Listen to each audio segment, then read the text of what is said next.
Tous, nous avons déjà rencontré quelqu'un qui veut toujours avoir le dernier mot. Cette personne qui n'admet jamais avoir tort et qui a constamment besoin de se réaffirmer. Gérer ces personnes peut être un défi, car elles sont partout, au travail, parmi les amis et même dans la famille. Quand s'éloigner n'est pas une option, il existe une autre solution, apprendre à vivre avec elles sans perdre notre paix. Plutôt que de nous épuiser, nous pouvons renforcer notre maîtrise de soi pour que leurs opinions et critiques ne nous affectent pas. Dans cette vidéo, nous allons explorer la philosophie stoïcienne et voir comment elle nous aide à affronter ces défis avec intelligence émotionnelle. Découvrons 10 stratégies pour rester calme face aux personnes difficiles, en nous rappelant que le véritable pouvoir réside dans notre façon de répondre, non dans le fait d'avoir raison. En pratiquant la maîtrise de soi, nous apprenons à réagir avec sérénité, même dans les moments les plus difficiles. Ensemble, nous comprendrons comment appliquer ces principes pour protéger notre tranquillité et renforcer ce qui compte vraiment, notre paix intérieure. Mais avant, laissez votre like et abonnez-vous à la chaîne. Aidez-nous à diffuser ce savoir à davantage de personnes. Allons-y. Préparez-vous à gérer des personnes. Monsieur, je sais tout. Vivre avec des personnes qui pensent avoir toujours raison est un test constant de patience. Elles éveillent des sentiments variés, allant d'une légère irritation à un profond désespoir. C'est frustrant, mais si nous pouvons nous préparer à affronter une situation inconfortable, comme une longue file d'attente au supermarché, nous pouvons également nous préparer mentalement à gérer ces personnes. Celui qui comprend sa propre force n'a pas besoin de la prouver. Savoir cela change votre approche. Au lieu de vous irriter face au comportement de quelqu'un qui ressent le besoin de réaffirmer sa supériorité, vous devenez immunisé contre cela. Imaginez-vous dans un supermarché bondé. Vous êtes dans une longue file d'attente et vous observez les comportements autour de vous. Certaines personnes attendent patiemment, tandis que d'autres bousculent, parlent fort et essaient de passer devant. C'est une scène familière, mais en entrant, vous vous y attendiez déjà et avez décidé de rester calme. De la même manière, nous pouvons nous préparer à vivre avec quelqu'un qui agit comme un « monsieur je sais tout ». Il est libérateur de réaliser que l'arrogance de l'autre ne dit rien sur vous. Lorsque vous ajustez vos attentes et que vous considérez ces personnes comme de simples obstacles, vous évitez l'épuisement émotionnel. Tout comme vous vous adaptez à l'ambiance du supermarché, vous pouvez ajuster vos réponses pour préserver votre paix intérieure. Au lieu de les voir comme une menace, regardez-les comme des situations inévitables, inconfortables, mais inoffensives. Souvent, ce comportement reflète une insécurité profonde, et lorsque nous comprenons cela, nous nous éloignons de la nécessité d'absorber leur négativité. Se préparer mentalement est un outil puissant. Car le vrai pouvoir réside dans le fait de ne pas réagir à ce qui est trop insignifiant pour vous affecter. Savoir que certaines personnes ont besoin de réaffirmer leur supériorité pour se sentir en sécurité vous permet de garder votre sérénité et d'éviter les discussions inutiles. Lorsque vous savez déjà à quoi vous attendre, vous pouvez affronter ces comportements sans leur laisser dominer votre humeur. Alors, anticipez, comme vous le feriez au supermarché. Acceptez que certaines choses ne changeront tout simplement pas. La seule chose que vous contrôlez, c'est votre réaction. En développant cette compétence, vous gagnez en force pour gérer toute personne, en maintenant votre paix et en évitant que votre énergie soit drainée par des discussions inutiles. L'insécurité cachée de ceux qui ont toujours besoin d'avoir raison. Les personnes qui ont toujours besoin d'avoir raison peuvent sembler confiantes, mais cela cache souvent une grande insécurité. Elles dépendent de l'approbation des autres pour se sentir que leurs opinions ont de la valeur. Pour elles, avoir raison est un pilier de stabilité émotionnelle, mais c'est un pilier fragile, facile à briser. Le besoin d'avoir raison révèle souvent une fragilité dissimulée derrière des arguments inflexibles, comme si parler avec fermeté pouvait masquer l'insécurité qu'elles ressentent. Imaginez quelqu'un construisant une maison avec du bois vieux et fragile. Elle renforce ses pièces avec des clous, mais un vent fort pourrait tout faire s'effondrer. Le besoin d'avoir toujours raison est comme ces clous, soutenant une image instable. Ces personnes croient que d'accepter un autre point de vue les affaiblit, et pour cette raison, elles restent toujours sur la défensive, prêtes à attaquer et à voir toute divergence comme une menace. Discuter avec quelqu'un qui voit la divergence comme une menace, c'est comme ajouter du bois au feu. Cela ne fait que causer de l'usure et nous éloigne de la paix et de la vérité. Pour elles, il est plus important d'avoir raison que de chercher la vérité ou une solution pratique. Même une conversation banale peut tourner à la discussion, comme si elle conduisait une voiture rapide et insistait pour suivre toujours le même chemin, même si cela mène à une impasse, simplement pour maintenir l'impression de contrôle. Comprendre cela nous aide à mieux gérer nos interactions avec elles. En remarquant que ces personnes ne veulent pas vraiment écouter ou apprendre, nous pouvons éviter de prendre les choses personnellement. Elles renforcent leur propre image et s'en rendre compte nous permet de rester calmes, sans absorber la charge émotionnelle de ces discussions. Lorsque nous cessons de vouloir convaincre les autres, nous trouvons la paix véritable, réalisant que la sécurité réelle ne dépend de l'approbation de personne. Comme l'a dit Wayne Dyer, les personnes qui se préoccupent de ce que pensent les autres perdent du temps et de l'énergie qu'elles pourraient utiliser pour créer leur propre destin. En gardant cela à l'esprit, nous pouvons conserver notre paix, sans essayer de convaincre ceux qui ne veulent pas écouter. À la fin, nous réalisons que la véritable sécurité vient de l'intérieur et que notre paix vaut bien plus qu'un argument gagné. Avant de continuer, je tiens à vous dire que cette vidéo est arrivée jusqu'à vous parce que quelqu'un a aimé, commenté et partagé. Faites de même pour entretenir cette chaîne. Fortifiez votre confiance. Vivre avec quelqu'un qui insiste toujours pour avoir raison peut affecter notre confiance. Ces personnes parlent avec tant de certitude que soudain, on se surprend à douter de la validité de nos propres idées. C'est comme être dans une tempête. La force du vent est telle qu'on perd presque l'équilibre. Ces personnes possèdent une capacité de persuasion puissante et quand nos valeurs ne sont pas solidement ancrées, il est facile de tomber dans le piège. Lorsque vous connaissez votre propre valeur, l'opinion de ceux qui se croient supérieurs perd de sa force. Votre confiance en vous devient la fondation que personne ne peut ébranler. Pour faire face à ceux qui ont toujours besoin d'avoir raison, souvenez-vous qu'en fin de compte, nous sommes tous égaux. Indépendamment du statut ou des compétences, nous avons tous des peurs, des doutes et des désirs. Souvent, ceux qui insistent pour avoir raison sont eux-mêmes pris dans leurs propres insécurités. Quand vous respectez votre propre voix et que vous ne mettez personne sur un piédestal, vous neutralisez tout sentiment d'infériorité et comprenez que personne n'est plus, ou moins, précieux qu'un autre. Parfois, lorsque nous rencontrons quelqu'un qui semble avoir toutes les réponses, il est facile de penser que notre opinion compte moins. Mais la vérité, c'est que personne ne sait tout. Chaque personne, y compris vous, fait de son mieux. Votre chemin, vos expériences et vos valeurs sont uniques, et c'est ce qui fait de vous une personne singulière. Lorsque vous valorisez ces qualités, vous êtes capable de transformer chaque confrontation en une opportunité de vous renforcer. Votre opinion est aussi valable que n'importe quelle autre, et le fait de le reconnaître est le premier pas pour avancer. Se respecter soi-même est essentiel pour faire face aux personnes dominantes. La confiance est une voie à double sens. Vous l'offrez aux autres et vous espérez en recevoir en retour. Lorsque vous valorisez vos propres opinions, que vous fixez des limites claires et que vous montrez que votre voix a de la valeur, non seulement cela renforce votre résilience, mais cela inspire également le respect des autres. Le développement personnel est accessible à tous, indépendamment de la position ou des connaissances. Alors, lorsque quelqu'un tente de vous convaincre que vous avez tort, respirez profondément et souvenez-vous, ce ne sont que deux perspectives différentes. Respectez l'opinion des autres, mais restez fermement ancré dans votre valeur. Cette situation est une opportunité de renforcer votre confiance en vous. Souvenez-vous que personne ne peut vous voler votre estime de soi. Vous êtes digne de respect et, avant tout, de vous apprécier vous-même. Surprendre avec humour. Gérer une personne qui a besoin d'avoir raison peut être un défi, mais la clé, c'est de ne pas laisser ce besoin ébranler notre propre paix. Le plus grand pouvoir réside dans le fait de rester inébranlable face à la provocation. Lorsque nous affrontons ces situations avec légèreté, nous montrons une intelligence émotionnelle qui désarme même les arguments les plus tenaces.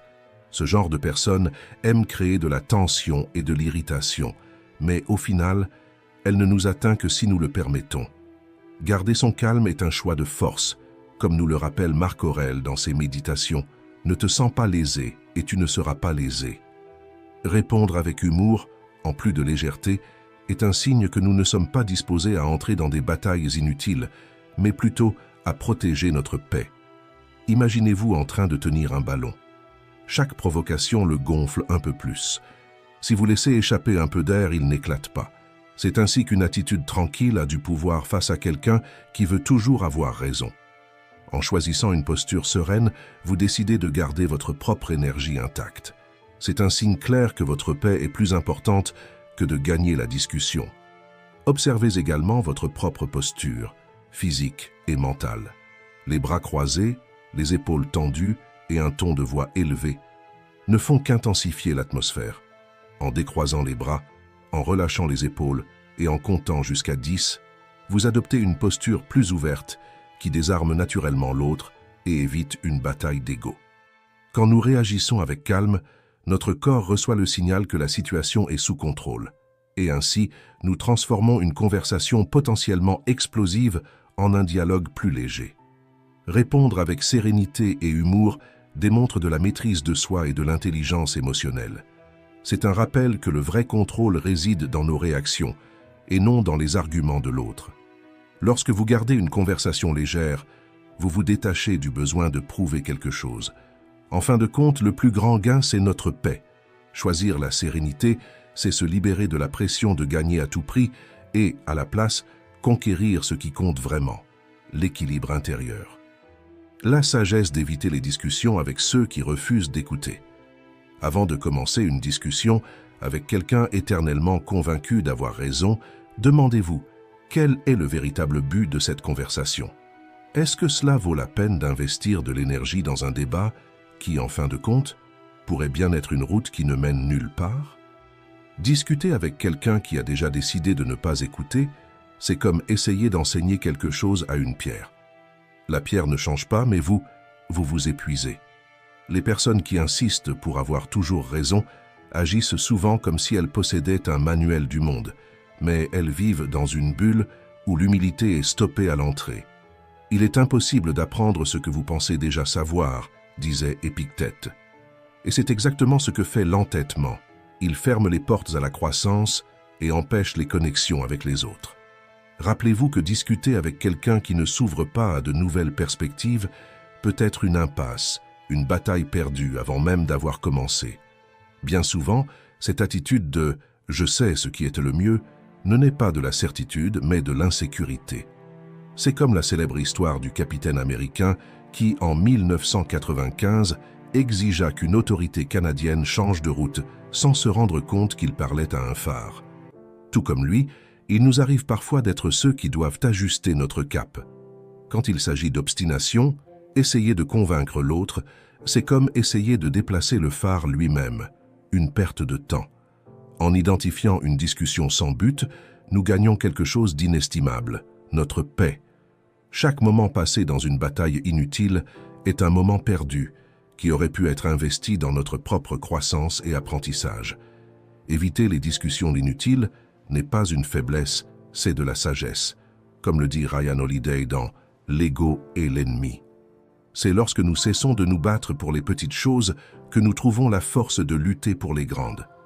Savoir quand abandonner une dispute est la clé pour rediriger notre énergie vers ce qui compte vraiment, et ainsi, nous trouvons notre propre liberté.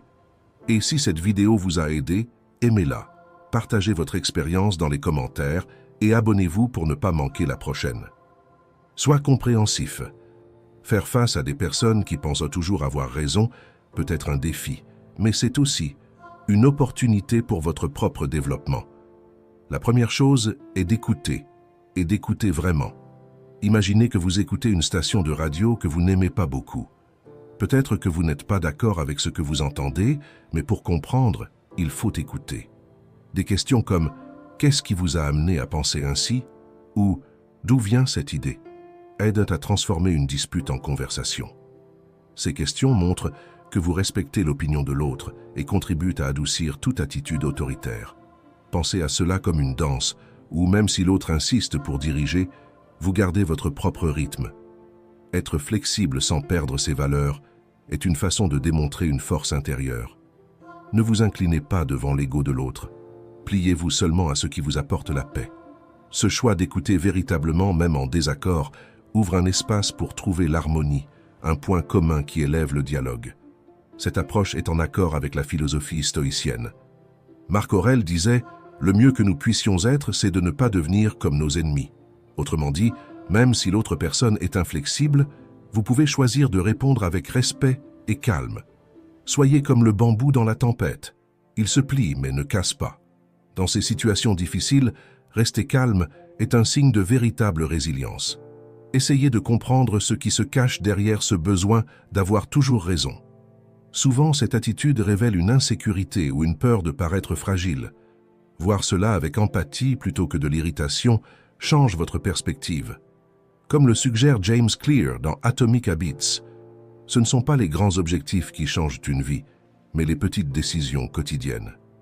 Choisir la patience et la compréhension améliore votre bien-être et inspire le changement autour de vous.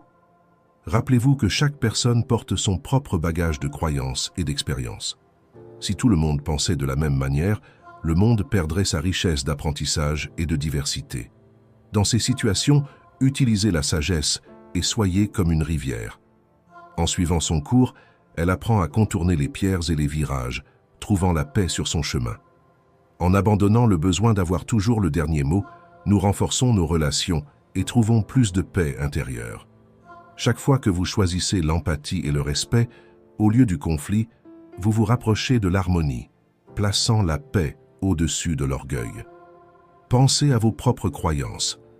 Vivre avec des personnes qui ont toujours besoin d'avoir raison, c'est comme marcher dans un champ de mines. À chaque pas, une nouvelle conviction explose et met notre patience à l'épreuve. Mais ces moments offrent une opportunité précieuse de réfléchir à nos propres croyances. Après tout, combien de fois croyons-nous aussi avoir raison? La véritable sagesse commence lorsque nous nous permettons de remettre en question ce que nous avons toujours considéré comme incontestable. Avoir de la fermeté dans nos croyances ne signifie pas ne jamais en douter. Bien au contraire, il faut du courage pour affronter ces doutes avec curiosité. Lorsque vous vous trouvez face à quelqu'un qui refuse d'écouter, au lieu de vous frustrer, demandez-vous « Suis-je vraiment ouvert à de nouvelles idées ou est-ce que je ne fais que réaffirmer ce que je crois déjà ?» Ce moment de pause est une chance de revoir vos convictions et d'évaluer si elles représentent encore qui vous êtes aujourd'hui. Comme le dit Anthony Robbins, les croyances sont le fondement de notre perception et les changer transforme notre réalité. Débattre avec quelqu'un d'inflexible peut faire remonter des croyances anciennes que nous n'avons peut-être jamais remises en question. Épictète nous rappelle également l'importance de regarder les situations sous différents angles. Quand quelqu'un insiste pour avoir raison, profitez-en pour réfléchir. Vos propres croyances sont-elles vraiment les vôtres ou ne sont-elles que des habitudes que vous avez adoptées sans y penser? Si, après une conversation difficile, vous ressentez encore de la fermeté dans votre point de vue, alors cette conviction devient plus solide, capable de supporter le poids des incertitudes. Écouter est fondamental pour renforcer votre propre voix. Lorsque nous avons affaire à des personnes qui n'écoutent pas, nous apprenons aussi la valeur de garder l'esprit ouvert. Au lieu de réagir immédiatement, saisissez l'occasion d'écouter et de vous demander « Y a-t-il quelque chose de précieux dans ce que cette personne essaie de dire ?» Souvent, en écoutant vraiment, de nouvelles perspectives surgissent, comme un prisme révélant différentes nuances de lumière. Être prêt à revoir vos croyances témoigne d'intelligence émotionnelle et d'autoconnaissance. Les interactions avec des personnes difficiles, aussi exigeantes soient-elles, offrent des opportunités de croissance précieuses. La prochaine fois que vous faites face à une conversation compliquée, voyez-la non seulement comme une occasion de réaffirmer vos convictions, mais aussi d'élargir votre vision et d'enrichir votre compréhension du monde. Utilisez la raison comme votre bouclier invisible. La raison est un outil puissant pour maintenir notre stabilité émotionnelle, en particulier face aux personnes qui ont besoin d'avoir raison. La vraie force ne réside pas dans le fait de gagner des discussions, mais dans le calme que l'on conserve face à elles. Pensez à la raison comme un bouclier invisible qui nous protège d'être entraînés dans des conversations émotionnelles et épuisantes. L'objectif n'est pas de convaincre l'autre, mais de rester fidèle à ce que vous croyez. Lorsque nous choisissons la raison, nous trouvons le calme au milieu du chaos. La logique nous apporte clarté et sérénité, agissant comme un guide dans les moments difficiles, nous empêchant d'être emportés par nos impulsions. Si quelqu'un essaie d'imposer ses opinions sur vous en corrigeant constamment votre manière de penser, utilisez la logique comme votre allié. Répondre avec des arguments solides, c'est comme ériger un mur. Tandis que vous restez ferme, l'autre s'épuise à essayer de le renverser. Ainsi, vous choisissez le chemin le plus élevé, en gardant le contrôle de vos réactions et en renonçant au besoin de vaincre l'autre. Dans le stoïcisme, nous apprenons que personne ne peut nous perturber, à moins que nous ne le permettions. Cet enseignement nous montre que nous pouvons distinguer ce qui est sous notre contrôle, comme nos réactions, de ce qui ne l'est pas, à savoir les actions des autres. Pensez-y comme à un filtre mental. Si quelque chose ne dépend pas de vous, cela ne vaut pas la peine de dépenser votre énergie. Cela nous aide à préserver notre paix, même quand on tente de la troubler. Cette approche rationnelle permet de gérer les conflits de manière plus calme et productive. Quand nous restons calmes, nous montrons à l'autre que ces tentatives de déstabilisation sont vaines. Le véritable pouvoir est silencieux et imperturbable. Souvent, le simple fait de ne pas réagir émotionnellement suffit à rendre l'autre désespéré, car peu de gens sont prêts à affronter la logique de manière constructive. Comme le dit Dale Carnegie, personne ne donne un coup de pied à un chien mort. Lorsque vous restez ferme et centré, il est naturel que certains essaient de défier votre paix. Mais dans ces moments, la raison se distingue, vous permettant d'économiser votre énergie et de vous concentrer sur ce qui importe réellement, tout en préservant votre tranquillité.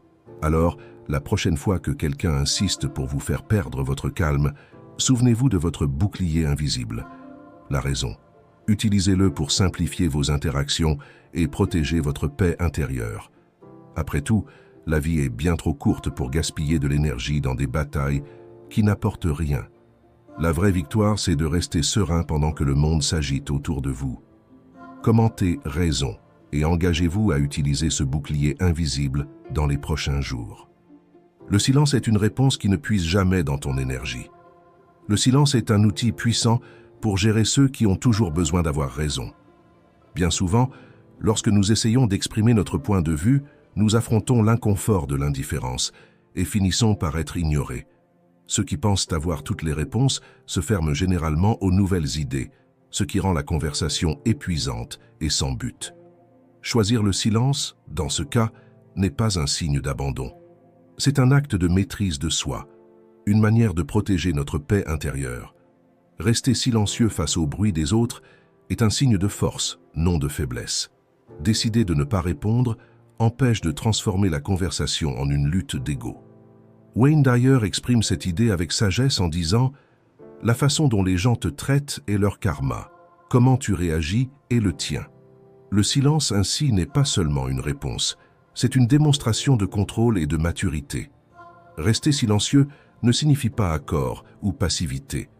C'est une façon de montrer que nous n'avons pas besoin de nous défendre contre tout ce qui nous est imposé. Dans un monde où tout le monde veut parler, savoir qu'en rester silencieux est un signe rare de sagesse. Parfois, il est plus précieux de laisser l'autre parler et de simplement ignorer. Pense au silence, comme un bouclier invisible, qui protège ta paix et te permet de réfléchir avec plus de profondeur. Le vrai pouvoir n'est pas d'avoir le dernier mot, mais de ne pas en avoir besoin. Le silence nous aide à voir les situations avec plus de clarté. Sans le besoin de réagir à chaque provocation, nous pouvons percevoir les intentions derrière les mots. C'est comme dans une partie d'échecs où chaque mouvement est soigneusement pensé et le silence nous donne un avantage stratégique pour observer avant d'agir. Au-delà de l'évitement des conflits, le silence est une pratique de croissance personnelle. Il nous enseigne la patience, l'importance de fixer des limites et la capacité de choisir nos batailles avec sagesse. Gérer des personnes qui croient toujours avoir raison exige de l'autoconnaissance et le silence est un allié sur ce chemin. Crois-moi, tout silence n'est pas vide. Parfois, il est plein de réponses. En choisissant de se taire, nous économisons de l'énergie pour ce qui compte vraiment et nous protégeons notre santé mentale et émotionnelle. Respectez-vous. Gérer des personnes qui croient toujours avoir raison peut être épuisant, surtout quand ces personnes font partie de votre entourage quotidien. C'est comme participer à un jeu où l'adversaire n'admet jamais la possibilité de perdre. Et cette dynamique use rapidement toute relation.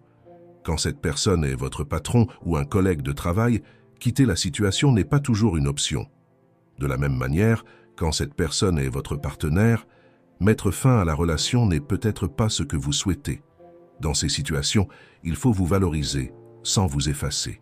Maintenir l'harmonie aux dépens de vous-même, c'est trahir qui vous êtes vraiment. Rappelez-vous, une harmonie forcée n'est pas une paix véritable. Il y a une grande différence entre choisir le silence et se taire par soumission. Le silence conscient est un choix, c'est l'autocontrôle et la force.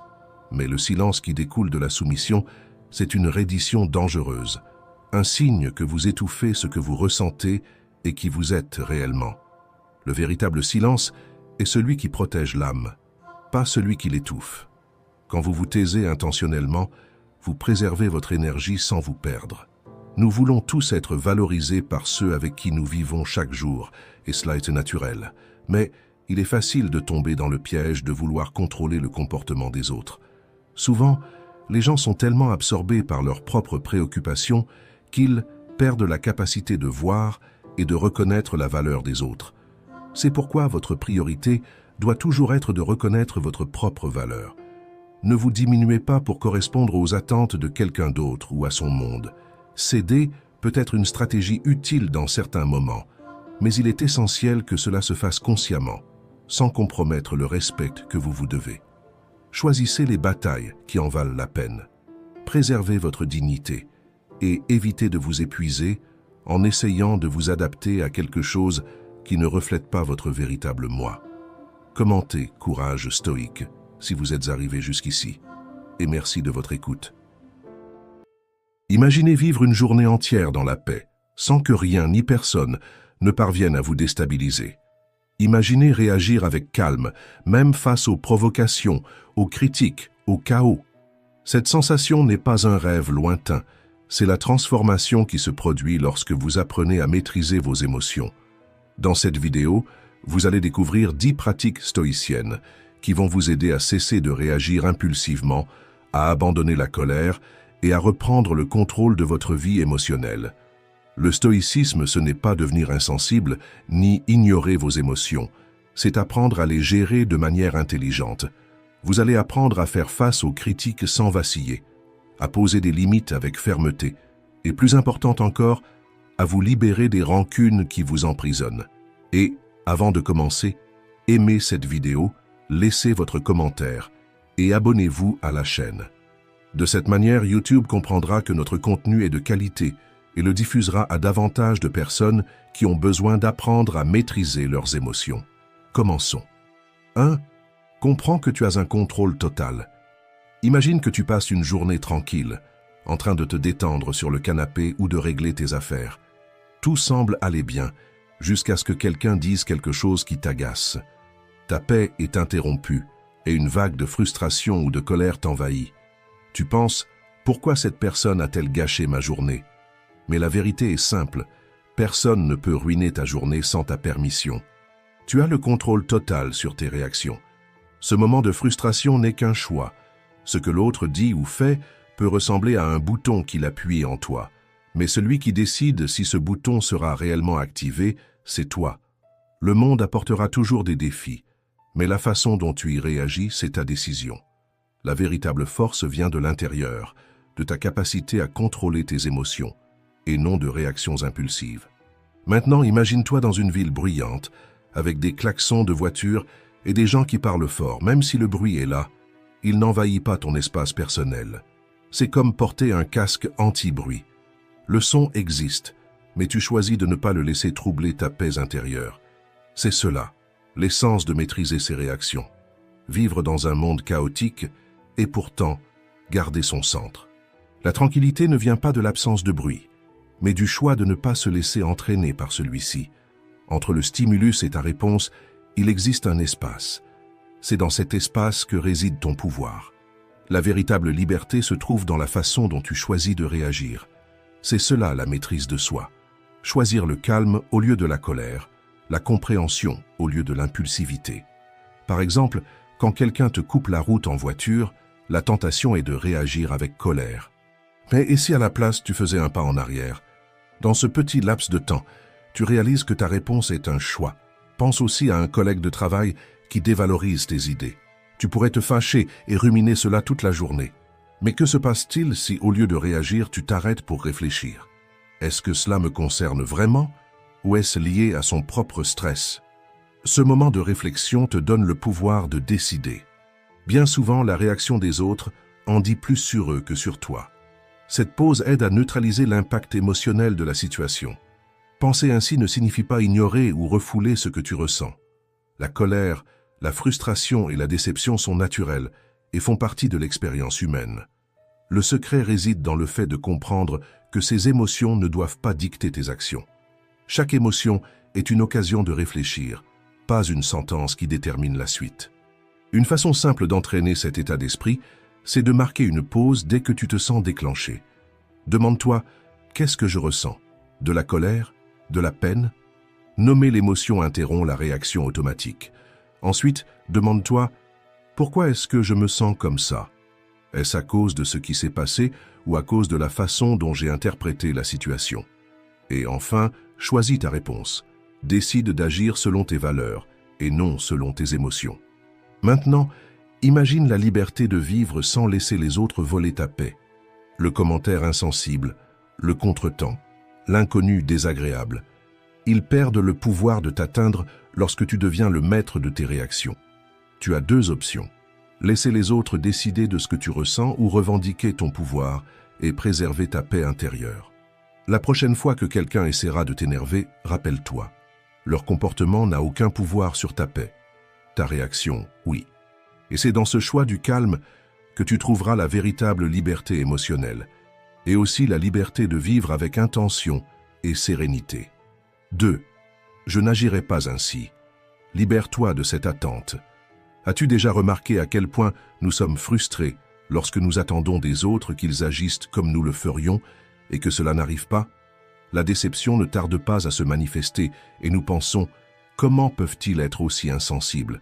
Moi, je ne ferai jamais ça. » La vérité, c'est que les gens agissent selon leurs propres expériences et non selon nos attentes. Tenter de contrôler leur comportement, c'est comme essayer d'attraper le vent. Peu importe combien on essaie, il suivra toujours son propre chemin. Chaque personne a sa propre vision de la vie, formée par ses croyances et ses expériences. Lorsqu'une personne agit d'une manière qui nous blesse, cela ne reflète pas qui nous sommes. La plupart du temps, c'est simplement une réaction fondée sur ce qu'elle connaît, rien de plus. Essayer de changer le comportement des autres ne fait que nous mener à la frustration. Au lieu d'espérer qu'ils s'adaptent à ce que nous voulons, il est plus sain d'accepter qui ils sont. Imagine une réunion de travail. Un collègue t'interrompt sans cesse. Plutôt que de te frustrer ou de tenter de corriger son attitude, essaye de voir les choses sous un autre angle. Son comportement est le reflet de lui-même, pas de toi. Lorsque tu cesses d'attendre qu'il change, le stress disparaît. Comme l'a dit William Shakespeare, les attentes sont à l'origine de toutes les souffrances. Moins nous attendons des autres, plus nous réussissons à protéger notre paix intérieure. Voici un exercice simple. Chaque fois que quelqu'un t'irrite, demande-toi « Qu'est-ce que j'attendais de cette personne ?» Ensuite, interroge-toi « Est-ce réaliste d'attendre qu'elle agisse exactement comme moi ?» Au lieu de vouloir changer son comportement, concentre-toi sur la manière dont tu peux réagir avec plus de sérénité en préservant ton équilibre émotionnel. Imagine la liberté que ce serait de laisser derrière toi toutes ces attentes, l'impoli, l'ami qui t'a oublié, le collègue qui n'a montré aucune considération. Aucun d'eux ne peut te voler ta paix, à moins que tu ne le permettes. Quand tu renonces à attendre que les autres agissent selon tes désirs, tu reprends le contrôle de tes réactions. Accepter cela, ce n'est pas tolérer des comportements toxiques ou renoncer à tes valeurs. C'est simplement reconnaître que ta paix vaut plus que quelque chose qui échappe à ton contrôle. La prochaine fois que quelqu'un te déçoit, respire profondément et rappelle-toi, ils agissent selon ce qu'ils sont, pas selon ce que je voudrais. Cela échappe à mon contrôle. Et au final, c'est à toi de choisir comment réagir. En te libérant des attentes, tu gagnes non seulement une liberté vis-à-vis des autres, mais aussi le soulagement du poids émotionnel que tu portais. 3. Ignore le besoin d'avoir toujours raison. Pense à la dernière fois où tu as gagné une dispute. Peut-être que c'était à propos de quelque chose de banal, comme le meilleur chemin à suivre, ou peut-être quelque chose de plus sérieux avec un ami ou un partenaire. Pendant la conversation, tu as probablement ressenti le besoin de prouver que tu avais raison, comme si c'était la seule chose qui comptait. Vouloir avoir raison tout le temps est souvent lié à une insécurité intérieure, comme si être contredit menaçait notre identité. Mais et si, au lieu d'insister sur ton opinion, tu essayais de comprendre l'autre, en laissant de la place à de nouvelles idées? Avoir raison vaut-il plus que la paix? Quand tu te concentres sur le fait de toujours gagner une discussion, tu finis par créer plus de tension, nourrir la frustration et nuire à tes relations. À l'inverse, quand tu choisis de ne pas t'attacher à être le seul à avoir raison, il y a un sentiment de soulagement et de paix intérieure. Pense-y, si quelqu'un t'accuse injustement, l'envie de te défendre surgit instantanément. Mais est-ce vraiment utile de dépenser ton énergie à prouver qu'il a tort? La réponse, la plupart du temps, est non. Voici un exemple simple. Ton ami affirme qu'il a la solution parfaite à un problème et tu n'es pas d'accord. Au lieu d'entrer en conflit, tu peux répondre calmement « Je comprends ton point de vue et je le respecte ». Ce type de réponse désamorce la situation et préserve la paix. Celui qui s'attache trop à ses propres opinions n'évolue jamais. Lao Tzu. Abandonner le besoin d'avoir raison ne signifie pas renoncer à ses principes, mais plutôt choisir ses batailles de manière plus intelligente, savoir quand il vaut mieux céder et quand il est nécessaire de s'affirmer. Avec le temps, tu comprendras que renoncer à l'obsession d'avoir raison apporte plus de légèreté et de sérénité.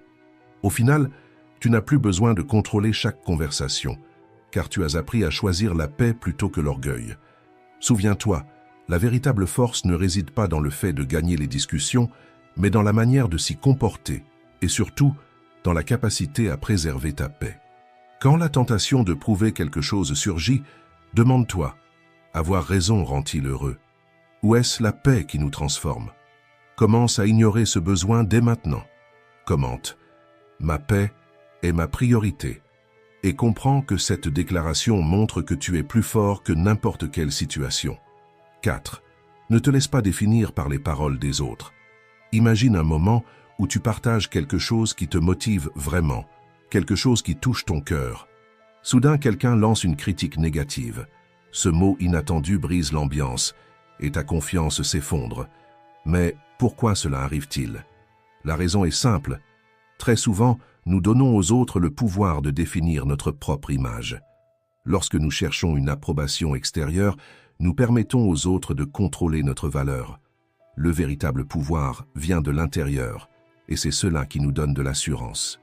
Quand quelqu'un critique ton travail, ta première réaction peut être de te défendre ou de te décourager. Mais et si, au lieu de réagir immédiatement, tu faisais une pause? Si tu te permettais de penser que cette opinion n'est que cela, une opinion, et non une sentence sur ta valeur, cette pause crée un espace pour la réflexion. Elle te donne la possibilité de réfléchir avant d'agir. Non pas pour ignorer ce qui a été dit, mais pour distinguer ce qui est constructif de ce qui ne mérite pas d'être absorbé. C'est un exercice de paix intérieure, quelque chose que les stoïciens ont toujours mis en avant. Il ne s'agit pas de contrôler ce qui arrive, mais de choisir comment nous y réagissons. En faisant cette pause, tu réaffirmes qui tu es vraiment. Il ne s'agit pas d'être indifférent aux critiques, mais d'agir avec authenticité, sans te laisser modeler par les jugements extérieurs. Ta valeur ne dépend pas de l'opinion des autres. Elle vient de l'intérieur, et en prendre conscience renforce ton estime de toi. Lao Tzu nous rappelle, « Si tu accordes trop d'importance à ce que pensent les autres, tu deviens leur prisonnier. » Te libérer de cette quête constante d'approbation ne signifie pas ignorer les autres, mais bien abandonner ce qui ne contribue pas à ta croissance. C'est une libération, et cela t'apporte une légèreté émotionnelle essentielle pour bien vivre. La prochaine fois que quelqu'un mettra ta confiance à l'épreuve, fais cette pause. Demande-toi, est-ce que cela va vraiment définir qui je suis ou puis-je me concentrer sur ce qui est réellement important? Cette simple réflexion est la clé pour reconnaître ta propre force. La véritable force ne réside pas dans le fait d'éviter les critiques, mais dans la connaissance de soi et la capacité à rester ferme dans ce que l'on est. Lorsque tu cesseras de laisser les paroles des autres définir ta valeur, tu ouvriras un espace pour être pleinement toi-même. Et en faisant cela, tu ne deviendras pas seulement plus authentique, mais tu préserveras aussi ta paix, quelque chose que, réellement, personne ne peut t'enlever. 5. Honore tes propres limites. Imagine une journée remplie de rendez-vous et de responsabilités. Au milieu de tout cela, quelqu'un arrive avec une demande qu'il pourrait facilement régler lui-même, ou un collègue te confie une tâche de dernière minute. Qu'est-ce que tu ressens? Une frustration grandissante, n'est-ce pas? Cela va bouleverser tes plans et tu te demandes pourquoi est-ce si difficile de dire non? La réponse est simple. Pour protéger ta paix intérieure, tu as besoin de limites. Sans elles, tu laisses les autres décider comment tu dépenses ton temps et ton énergie. Dire oui tout le temps, c'est aussi dire non à ce qui compte pour toi. La grande leçon ici est la suivante. Tu ne peux pas offrir le meilleur de toi-même aux autres si tu ne prends pas soin de toi d'abord. Si tu te donnes sans prendre en compte ton énergie, la frustration et l'épuisement deviennent inévitables. Établir des limites est avant tout un acte de respect de soi. Elles ne protègent pas seulement ta paix intérieure, mais elles aident aussi à créer des relations plus saines et plus équilibrées. Souviens-toi, lorsqu'une personne dépasse tes limites, la responsabilité t'appartient de ne pas les avoir défendues clairement. Les gens ne peuvent pas deviner tes besoins. Si tu ne communiques pas tes frontières, elles finissent par être franchies, souvent sans intention de nuire. Définir des limites est une forme de respect, à la fois pour toi et pour les autres. Par exemple, imagine qu'un ami te demande toujours des conseils tard dans la nuit. Même si tu veux aider, ce genre de situation devient vite insoutenable. Au lieu de te frustrer, essaie de dire « J'aimerais beaucoup t'aider, mais j'ai besoin de me reposer. On peut en parler demain. » C'est une manière ferme et bienveillante de protéger ton bien-être sans nuire à votre amitié. Comme l'a dit Aristote, la vraie liberté ne consiste pas à faire ce que l'on veut, mais à faire ce que l'on doit. Si tu as du mal à poser des limites, commence avec clarté et honnêteté. Exprime tes besoins de façon simple et directe. Les gens ont tendance à respecter davantage quand ils savent exactement ce dont tu as besoin. Dis, par exemple, « J'ai besoin d'un moment pour moi après le travail », plutôt que d'accuser quelqu'un en disant « Tu me déranges toujours ». La façon dont tu communiques fait toute la différence. Et une fois que tu as défini tes limites, sois cohérent. La cohérence montre que tu valorises vraiment ton espace et ton temps. Comme le dit le proverbe, celui qui sait quand s'arrêter évite de tomber dans les pièges. En respectant tes propres limites, tu te libères de stress inutile et tu construis une vie plus équilibrée. Les limites ne sont pas des murs qui repoussent les autres, mais des fondations pour des relations plus saines et plus respectueuses. Quand tu honores tes propres limites, tu récupères ton énergie et tu la diriges vers ce qui compte vraiment. Souviens-toi, ta priorité, c'est toi, ta paix, ton temps et ton bien-être. En te plaçant en premier, tu peux offrir le meilleur de toi-même au monde. 6. Détache-toi de l'opinion des autres. T'est-il déjà arrivé de te sentir mal après avoir partagé une idée ou une opinion et d'avoir été accueilli par des critiques ou de l'indifférence? La douleur est réelle. Cette sensation peut transformer ta confiance en toi en incertitude. Mais arrête-toi un instant et réfléchis. Pourquoi l'opinion des autres a-t-elle autant de pouvoir sur toi? Nous sommes tous tombés dans le piège de la recherche d'approbation. C'est comme essayer d'attraper une ombre. Tu n'y arriveras jamais. La véritable liberté émotionnelle naît lorsque tu décides de ne plus te soumettre à ce que les autres pensent. Chaque personne voit le monde à travers ses propres expériences et insécurités. Ce que les gens disent de toi en dit en réalité plus sur eux que sur toi. Lorsque tu prêtes trop d'attention à ces opinions, tu leur remets le contrôle de tes émotions et tu laisses les autres décider à ta place de ta vie. Ta valeur n'est pas à débattre. Peu importe ce que l'on dit ou pense de toi, ta valeur est inébranlable. Voilà ce qu'est le détachement. Au moment où tu te libères du besoin d'approbation, tu commences à vivre selon ta véritable essence. Par exemple, tu choisis un nouveau vêtement et tu te sens très bien dedans. Et en demandant à un collègue, il te répond en se moquant « Bof, je sais pas ». Tu peux te laisser atteindre ou simplement réaliser que cette opinion n'a pas le pouvoir de diminuer ton bonheur. C'est cela la clé du détachement. Ne pas laisser ce que les autres pensent définir ton état d'esprit. Épictète, philosophe stoïcien, a dit « Si tu veux progresser, accepte d'être considéré comme un idiot ». Cela peut être difficile, mais ce détachement est la vraie liberté. Grandir exige que tu suives ton propre chemin, même si cela déplaît aux autres. La quête d'approbation peut te paralyser, mais il n'y a que toi qui puisses marcher sur ton propre chemin. Alors comment commencer à se détacher de l'opinion des autres? D'abord, interroge-toi sur la pertinence de ces opinions. Quand quelque chose te dérange, demande-toi, pourquoi cela m'affecte-t-il autant? Quelle autorité cette personne a-t-elle sur ma vie? Réaffirme tes valeurs et concentre-toi sur ce qui compte vraiment pour toi. Tes actions doivent être guidées par tes propres objectifs, non par les attentes des autres. Et lorsque tu fais face à des critiques, reconnais-les, mais ne les laisse pas t'envahir. Imagine ces mots comme des feuilles tombant dans une rivière. Elles passent sans laisser de traces. Souviens-toi, si tu recherches l'approbation, tu seras le prisonnier des autres. La prochaine fois que quelqu'un essaiera de saper ta confiance, demande-toi, est-ce que je vis pour cette personne ou pour moi-même? Choisis d'ignorer ce qui ne compte pas. Ton chemin est unique et il n'a pas besoin d'être dicté par des opinions passagères. 7. La force de répondre sans dire un mot. Dans les moments de provocation, la tentation est de répondre avec colère. La chaleur monte, le cœur s'accélère et l'envie de se défendre devient presque irrésistible. Mais as-tu déjà pensé à simplement ne rien dire? Le silence, contrairement à ce que beaucoup pensent, est l'une des réponses les plus puissantes que tu puisses donner en plein affrontement. Ce n'est pas de la faiblesse, bien au contraire. C'est une démonstration de maîtrise de soi et de force intérieure. Lorsque tu choisis de ne pas réagir, tu privilégies ta paix intérieure plutôt que le besoin de te justifier. Et cela reflète de la sagesse. Imagine une situation où quelqu'un tente de t'humilier en public. Tu peux réagir, entrer dans le conflit et perdre ton énergie, ou tu peux choisir le silence. En faisant cela, tu retires à la personne son pouvoir de t'atteindre, montrant que sa réaction n'a aucun pouvoir sur toi. Le silence, comme nous l'enseigne la philosophie stoïcienne, est une réponse plus efficace que la colère.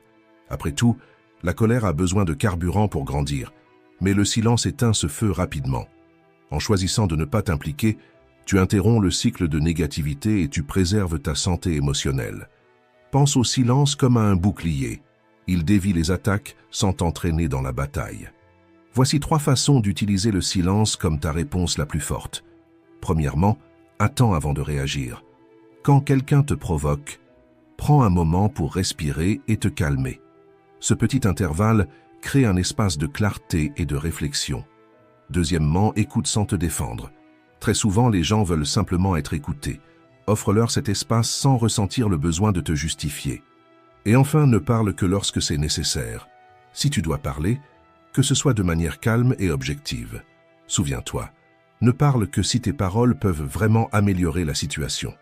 Le silence ne signifie pas refouler tes émotions, mais choisir le bon moment pour les exprimer. Il n'ignore pas le problème, mais aide à préserver ton énergie en attendant le moment où tes mots auront un réel impact. Combien de fois nous sommes-nous déjà repentis d'avoir dit quelque chose impulsivement? Le silence est un mécanisme de protection qui nous permet de réfléchir avant de réagir et d'éviter ces regrets. La prochaine fois que quelqu'un essaiera de te provoquer, demande-toi, ma réponse va-t-elle améliorer les choses ou simplement alourdir l'ambiance?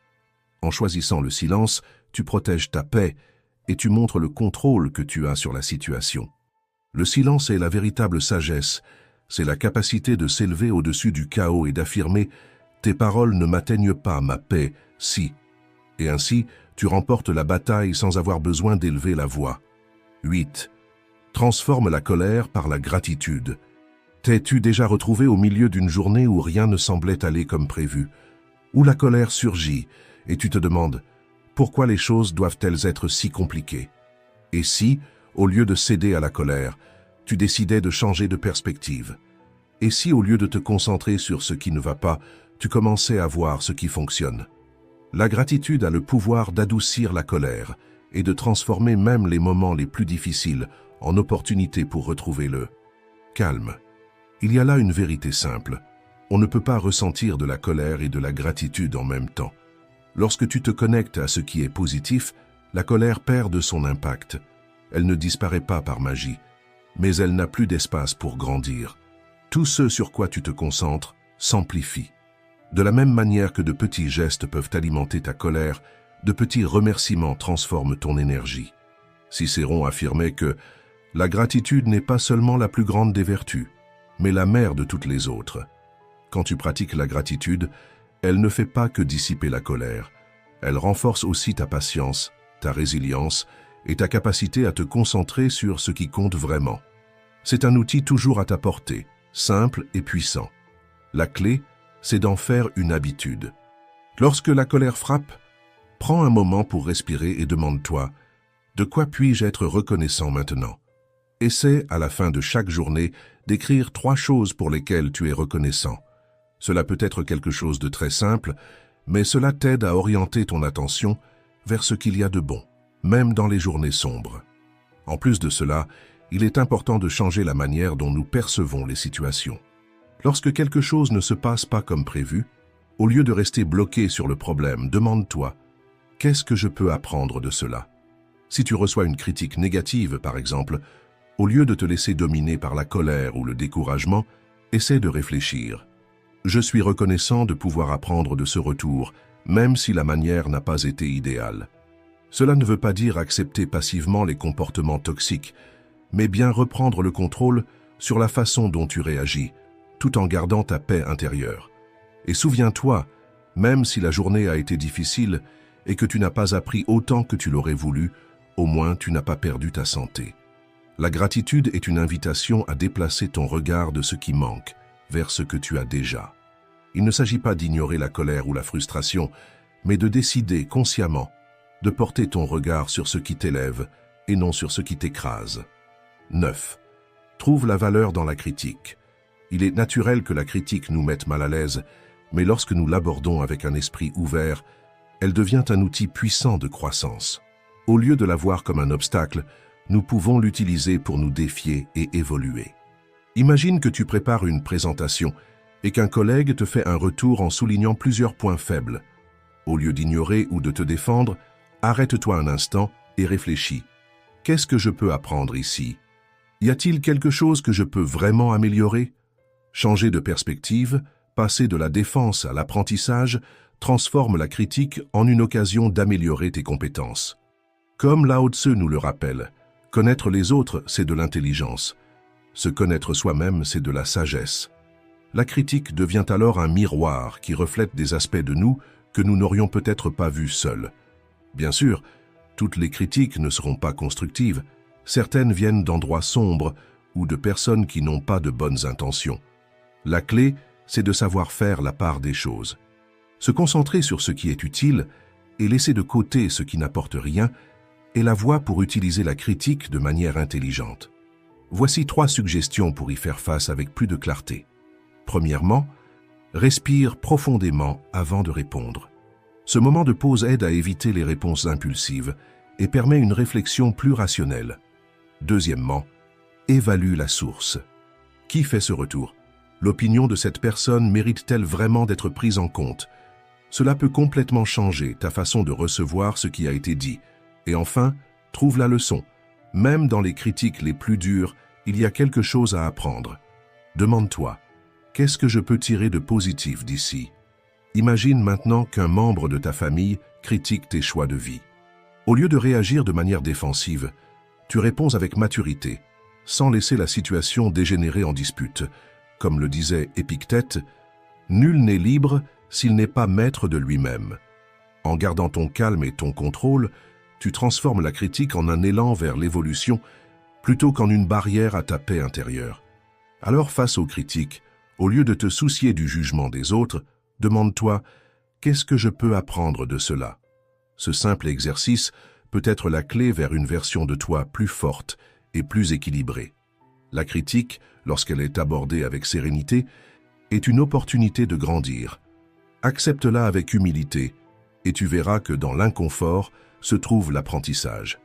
Embrasser ce processus, c'est le chemin pour développer la résilience et une connexion plus profonde avec toi-même. 10.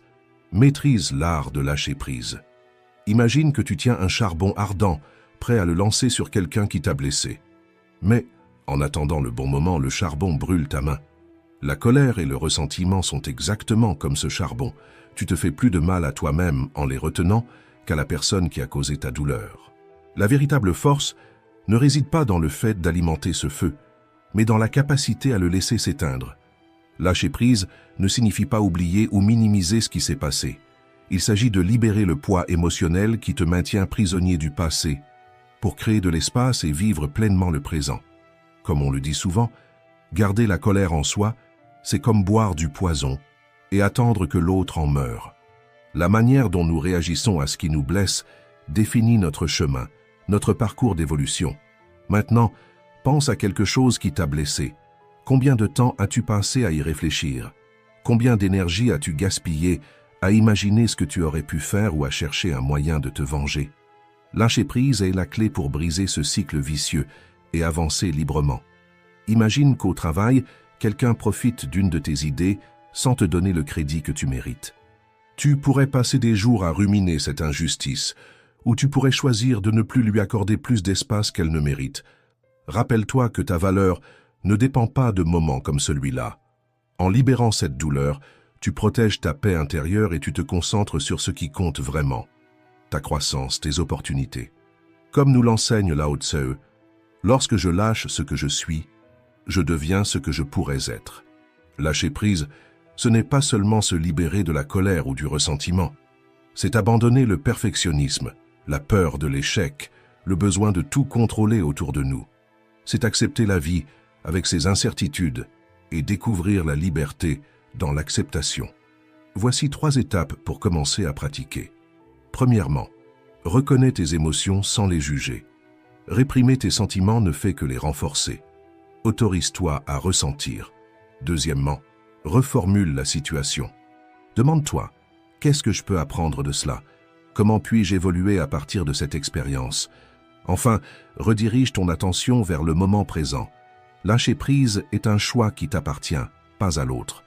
En changeant de perspective, tu verras le poids émotionnel s'évanouir. Pense à cela comme à un ballon qu'on lâche. Plus tu le tiens fort, plus il résiste. Mais lorsque tu le relâches, il s'envole. Et toi, tu te sens plus léger. Marc Aurèle nous rappelle « Ne te trouble pas de ce qui échappe à ton contrôle ». Lorsque tu te sens prisonnier de la colère ou du regret, demande-toi « Cela vaut-il la peine de perdre ma paix intérieure ? Et que se passerait-il si je décidais simplement de lâcher prise ?» Voilà le chemin vers la véritable liberté émotionnelle. La véritable force est dans le fait de savoir quand lâcher. Avec le temps, à mesure que tu pratiques cet art, ta légèreté augmente. Et plus tu te libères, plus tu deviens fort. La paix véritable sera toujours à ta portée. J'espère que cette vidéo a contribué à ta vie et à ton autodiscipline.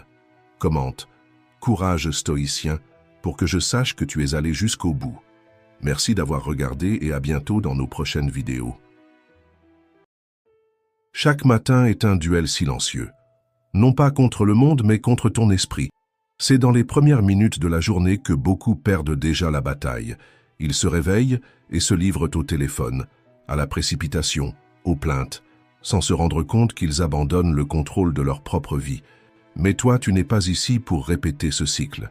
Tu es ici parce que tu as déjà compris qu'il existe un autre chemin, le chemin stoïcien, de discipline, de clarté et de force intérieure. Et dans cette vidéo, je vais te montrer 10 leçons pratiques du stoïcisme pour transformer le début de ta journée, reprendre le commandement de ton esprit et commencer chaque matin comme le premier pas d'une nouvelle version de toi. Avant de continuer, écris dans les commentaires. Aujourd'hui sera une grande journée. Je suis stoïcien. Ce n'est pas seulement une phrase, c'est toi qui reprends le contrôle. 1. Ne commence jamais ta journée en te plaignant. As-tu déjà réfléchi à quelle est la première pensée que tu nourris au réveil? Parce qu'elle est plus qu'une simple pensée. Elle est la graine émotionnelle de ta journée. Elle est le ton qui accorde tout ton comportement. Elle est le sol où tes prochaines décisions vont pousser. Si tu te réveilles en murmurant, en te plaignant, en t'irritant de ce qui n'a pas marché comme tu voulais, tu n'es pas seulement en train de t'exprimer, tu es en train d'entraîner ton esprit à chercher ce qui ne va pas. Et il va le trouver. Marc Aurèle le savait. Il avait l'habitude de se rappeler dès son réveil que le monde présenterait des difficultés, qu'il rencontrerait des personnes ingrates, des situations imprévisibles, des inconforts inévitables, mais que cela importait moins que la manière dont il choisirait de réagir. La plainte du matin paraît petite, mais c'est un déclencheur puissant. Quand tu commences ta journée en te plaignant, ton esprit passe en mode de rareté. Tu te places, sans t'en rendre compte, dans le rôle de victime.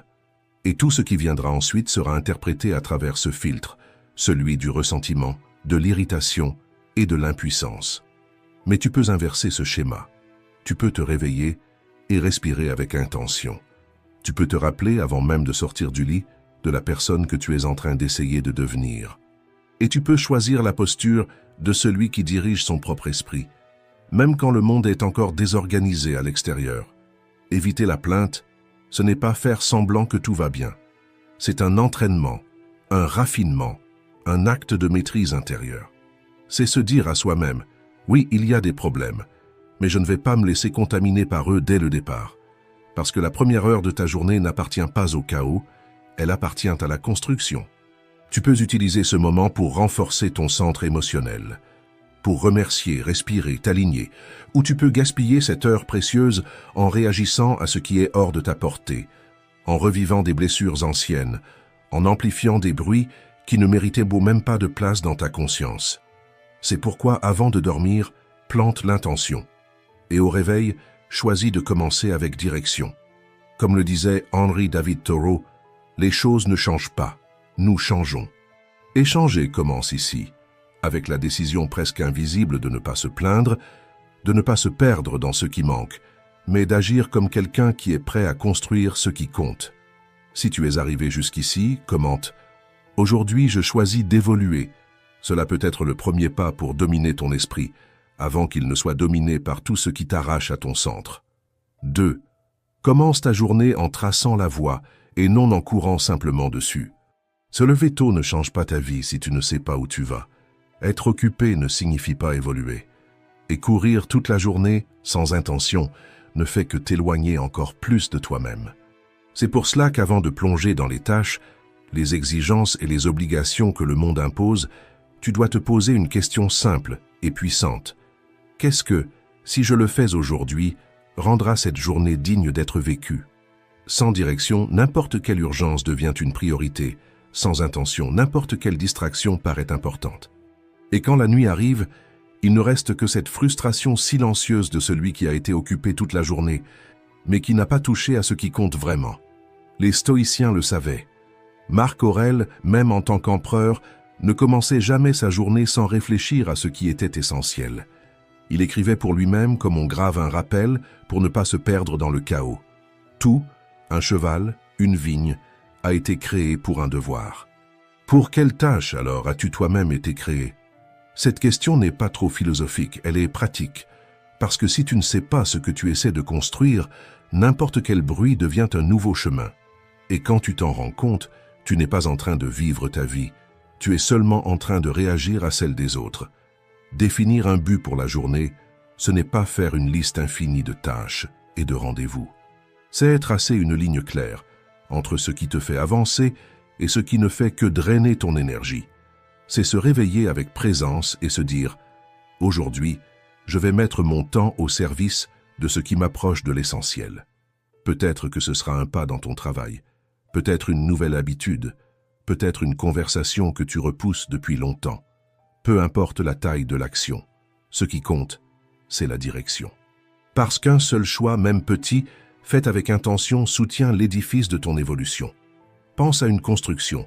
Une seule vis, placée au bon endroit, empêche tout de s'effondrer. Avec ta journée, c'est la même chose. Une décision claire, prise dès le matin, peut être ce qui te maintient solide quand la confusion commence. Alors, ne commence plus jamais une journée en pilote automatique. Ne permets pas au monde de décider pour toi. Réveille-toi avec intention. Choisis ton but. Marche avec clarté. Car celui qui sait où il veut aller choisit autrement. Et celui qui choisit autrement vit avec plus de force, plus de concentration, plus de vérité. Si ce choix a déjà commencé à naître en toi, écris ici en commentaire. Aujourd'hui, je marche avec intention. Parce que le temps est ton bien le plus précieux, et chaque matin est une chance qui ne se répétera jamais. 3. Ta force naît des petits choix. Tout le monde admire la discipline dans les grands accomplissements, mais presque personne ne remarque que la véritable force naît dans les détails que personne ne voit. Marc Aurèle a écrit « Nous devons nous discipliner dans les petites choses et, à partir de là, progresser vers des choses de plus grande valeur. Si tu as mal à la tête, exerce-toi à ne pas jurer. Ne jure pas chaque fois que tu ressens une douleur à l'oreille. Et je ne dis pas que tu ne peux pas te plaindre, simplement, ne te plains pas avec tout ton être. Cette phrase n'est pas seulement poétique, c'est une clé. Elle te rappelle que ton esprit est façonné non pas dans les grandes batailles de la vie, mais dans la manière dont tu réponds aux petites provocations du quotidien. Il est facile de parler de discipline quand tout est en ordre. Mais l'entraînement réel commence quand le réveil sonne et que ton lit paraît plus convaincant que tes objectifs. Quand ton téléphone vibre avant même ta première pensée consciente et que tu dois décider si tu commences la journée en nourrissant ta clarté ou ta distraction. Ces moments, apparemment petits, sont en réalité des décisions structurelles. Ils façonnent ton humeur, ton énergie, ton attention. Chaque choix du matin est comme un vote silencieux pour la personne que tu es en train de devenir. Et c'est pour cela que maîtriser le matin, ce n'est pas faire plus, c'est faire mieux. C'est choisir de se lever même avec de la paresse. C'est commencer la journée par une lecture, une phrase de concentration, une respiration consciente et comprendre que ce n'est pas une perte de temps. C'est un investissement dans ta santé mentale, dans ton attention, dans ta liberté émotionnelle. Parce que plus tu te renforces à l'intérieur, moins tu deviens prisonnier de ce qui se passe à l'extérieur. La vraie discipline ne crie pas, ne s'exhibe pas, ne réclame pas d'applaudissements. Elle se manifeste simplement dans la maîtrise de soi face à l'impulsion, dans le choix de la présence face à la précipitation, dans la fidélité silencieuse à ta propre évolution. Et la bonne nouvelle, c'est que tu n'as pas besoin de tout maîtriser, tu as seulement besoin de commencer par ce qui est devant toi. Aujourd'hui, par exemple, décide que tu ne vas pas simplement te réveiller. Tu vas t'éveiller avec intention, avec clarté, avec discipline. Si ce choix fait partie de ton prochain réveil, écris ici en commentaire. Aujourd'hui, j'entraîne ma force dans les petites choses. Parce que c'est ainsi que commence la véritable transformation, avec des gestes que personne ne voit, mais que tu ressens et qui changent tout à l'intérieur. 4. Entre dans la journée avec clarté, pas avec illusion. La plupart des gens commencent la journée en espérant que tout se passe bien, mais l'espoir sans préparation n'est que naïveté. Car il suffit d'une critique blessante, d'un retard hors de ton contrôle ou d'un petit échec pour que ton esprit s'effondre. Et alors surgit le drame intérieur, comme si l'univers avait tendu un piège personnel. Mais ce n'est pas le monde qui t'a fait tomber. C'est l'illusion que tout devait être parfait pour que tu puisses rester debout. Les stoïciens le savaient, et c'est pour cela qu'ils pratiquaient chaque jour un exercice appelé Praemeditatio Malorum, la préméditation des mots. Ils s'asseyaient, respiraient profondément et imaginaient tout ce qui pouvait mal tourner. Imprévus, pertes, critiques injustes, échecs douloureux, projets qui s'effondrent. Mais ce n'était pas pour nourrir la peur, c'était pour désactiver l'impact émotionnel avant même qu'il n'arrive, car quand tu as déjà visité mentalement le terrain de la douleur réelle ne t'anéantit pas. Tu deviens comme un commandant qui étudie la carte de la bataille avant d'entrer sur le champ. Il sait où se trouvaient les risques, et lorsque la tempête éclate, il agit sans céder à la panique. Cette pratique n'a rien de négatif, elle est lucidité. Elle consiste à se renforcer avant la chute, à ne pas être dominé par l'émotion lorsque l'imprévu frappe à la porte. Pense à aujourd'hui. Et si quelque chose se passait mal dans ton travail, dans ce que tu as planifié avec tant de soin, et si quelqu'un te décevait, et si une mauvaise nouvelle arrivait, comment vas-tu réagir? La plupart des gens se bloquent parce qu'ils ne se sont jamais préparés intérieurement à l'inconfort. Mais toi, tu peux choisir autrement. Dès ton réveil, avant d'ouvrir ton téléphone, avant d'être aspiré par les urgences du monde, arrête-toi 1 minute et demande-toi avec sincérité quelle est la chose la plus difficile qui pourrait arriver aujourd'hui et comment est-ce que je veux réagir si cela se produit vraiment. Cette simple question peut changer le cours de ta journée, parce que celui qui considère le pire avec sérénité répond avec fermeté. Celui qui a déjà entraîné son esprit à l'inconfort ne plie pas devant lui. Et celui qui maîtrise ses émotions au cœur de la difficulté gouverne sa propre vie, même au milieu du chaos. La plupart ne font que survivre à leur journée. Peu sont réellement préparés à les vivre avec courage. Tu décides, dès le matin, de quel côté tu veux être. Si cette force a déjà commencé à naître en toi, écris ici en commentaire. Aujourd'hui, je me prépare avec courage. Parce que l'imprévu viendra toujours, mais il n'a plus besoin de te dominer. 5. Agis comme quelqu'un qui sait que le temps n'attend pas. Tu n'as pas tout le temps du monde. Et plus tôt tu comprends cela, plus ta vie devient vivante. Ce n'est pas une pensée agréable, mais c'est réel. La plupart des gens vivent comme s'ils étaient immortels, repoussent l'essentiel, retardent les conversations, étouffent des désirs légitimes et laissent leur propre vérité pour plus tard.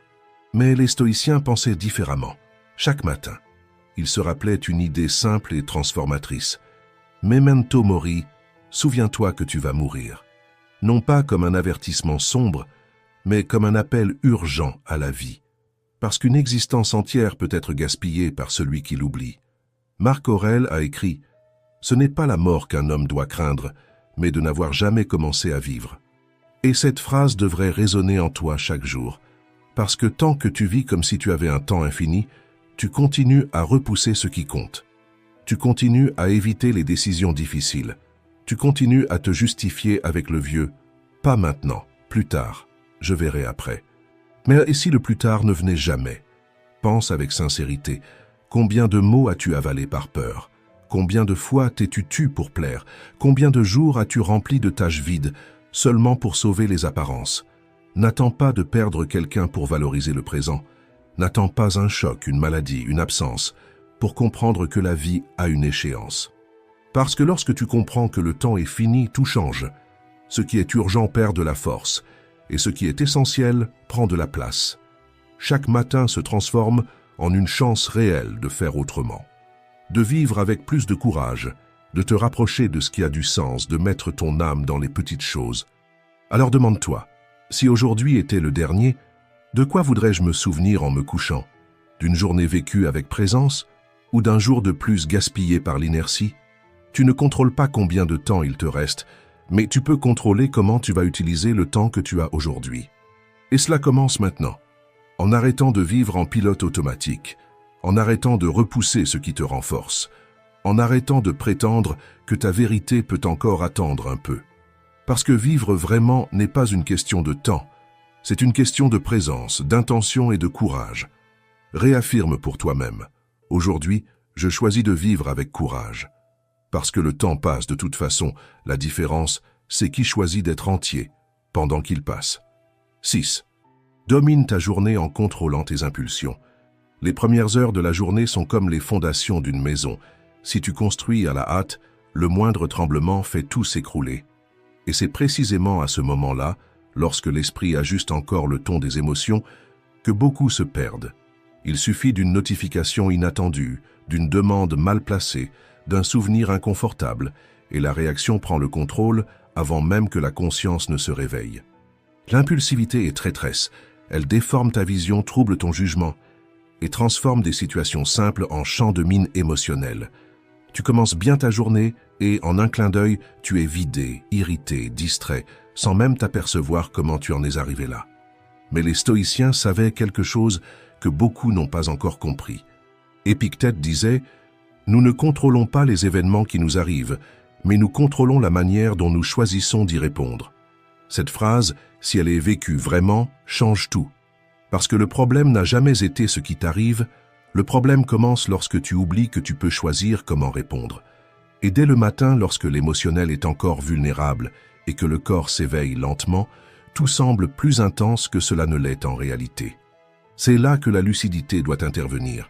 Fais un pas en arrière, à l'intérieur, respire consciemment, observe comme un stratège observe le champ de bataille, avec clarté et non avec précipitation, avec intention et non avec impulsion.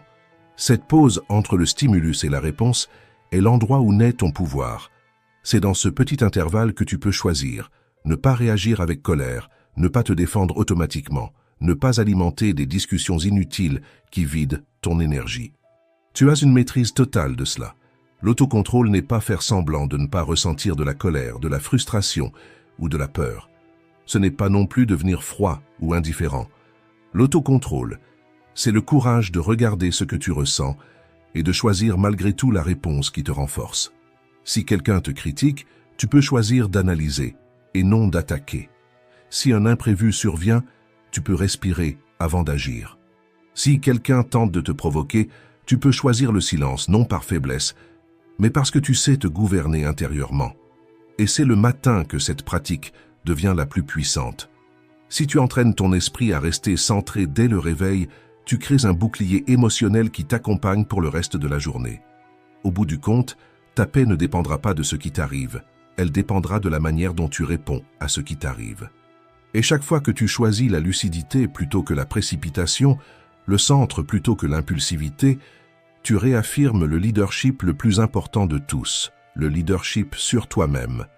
Si telle est ta nouvelle forme de contrôle émotionnel, laisse dans les commentaires « Aujourd'hui, je choisis de répondre avec lucidité ».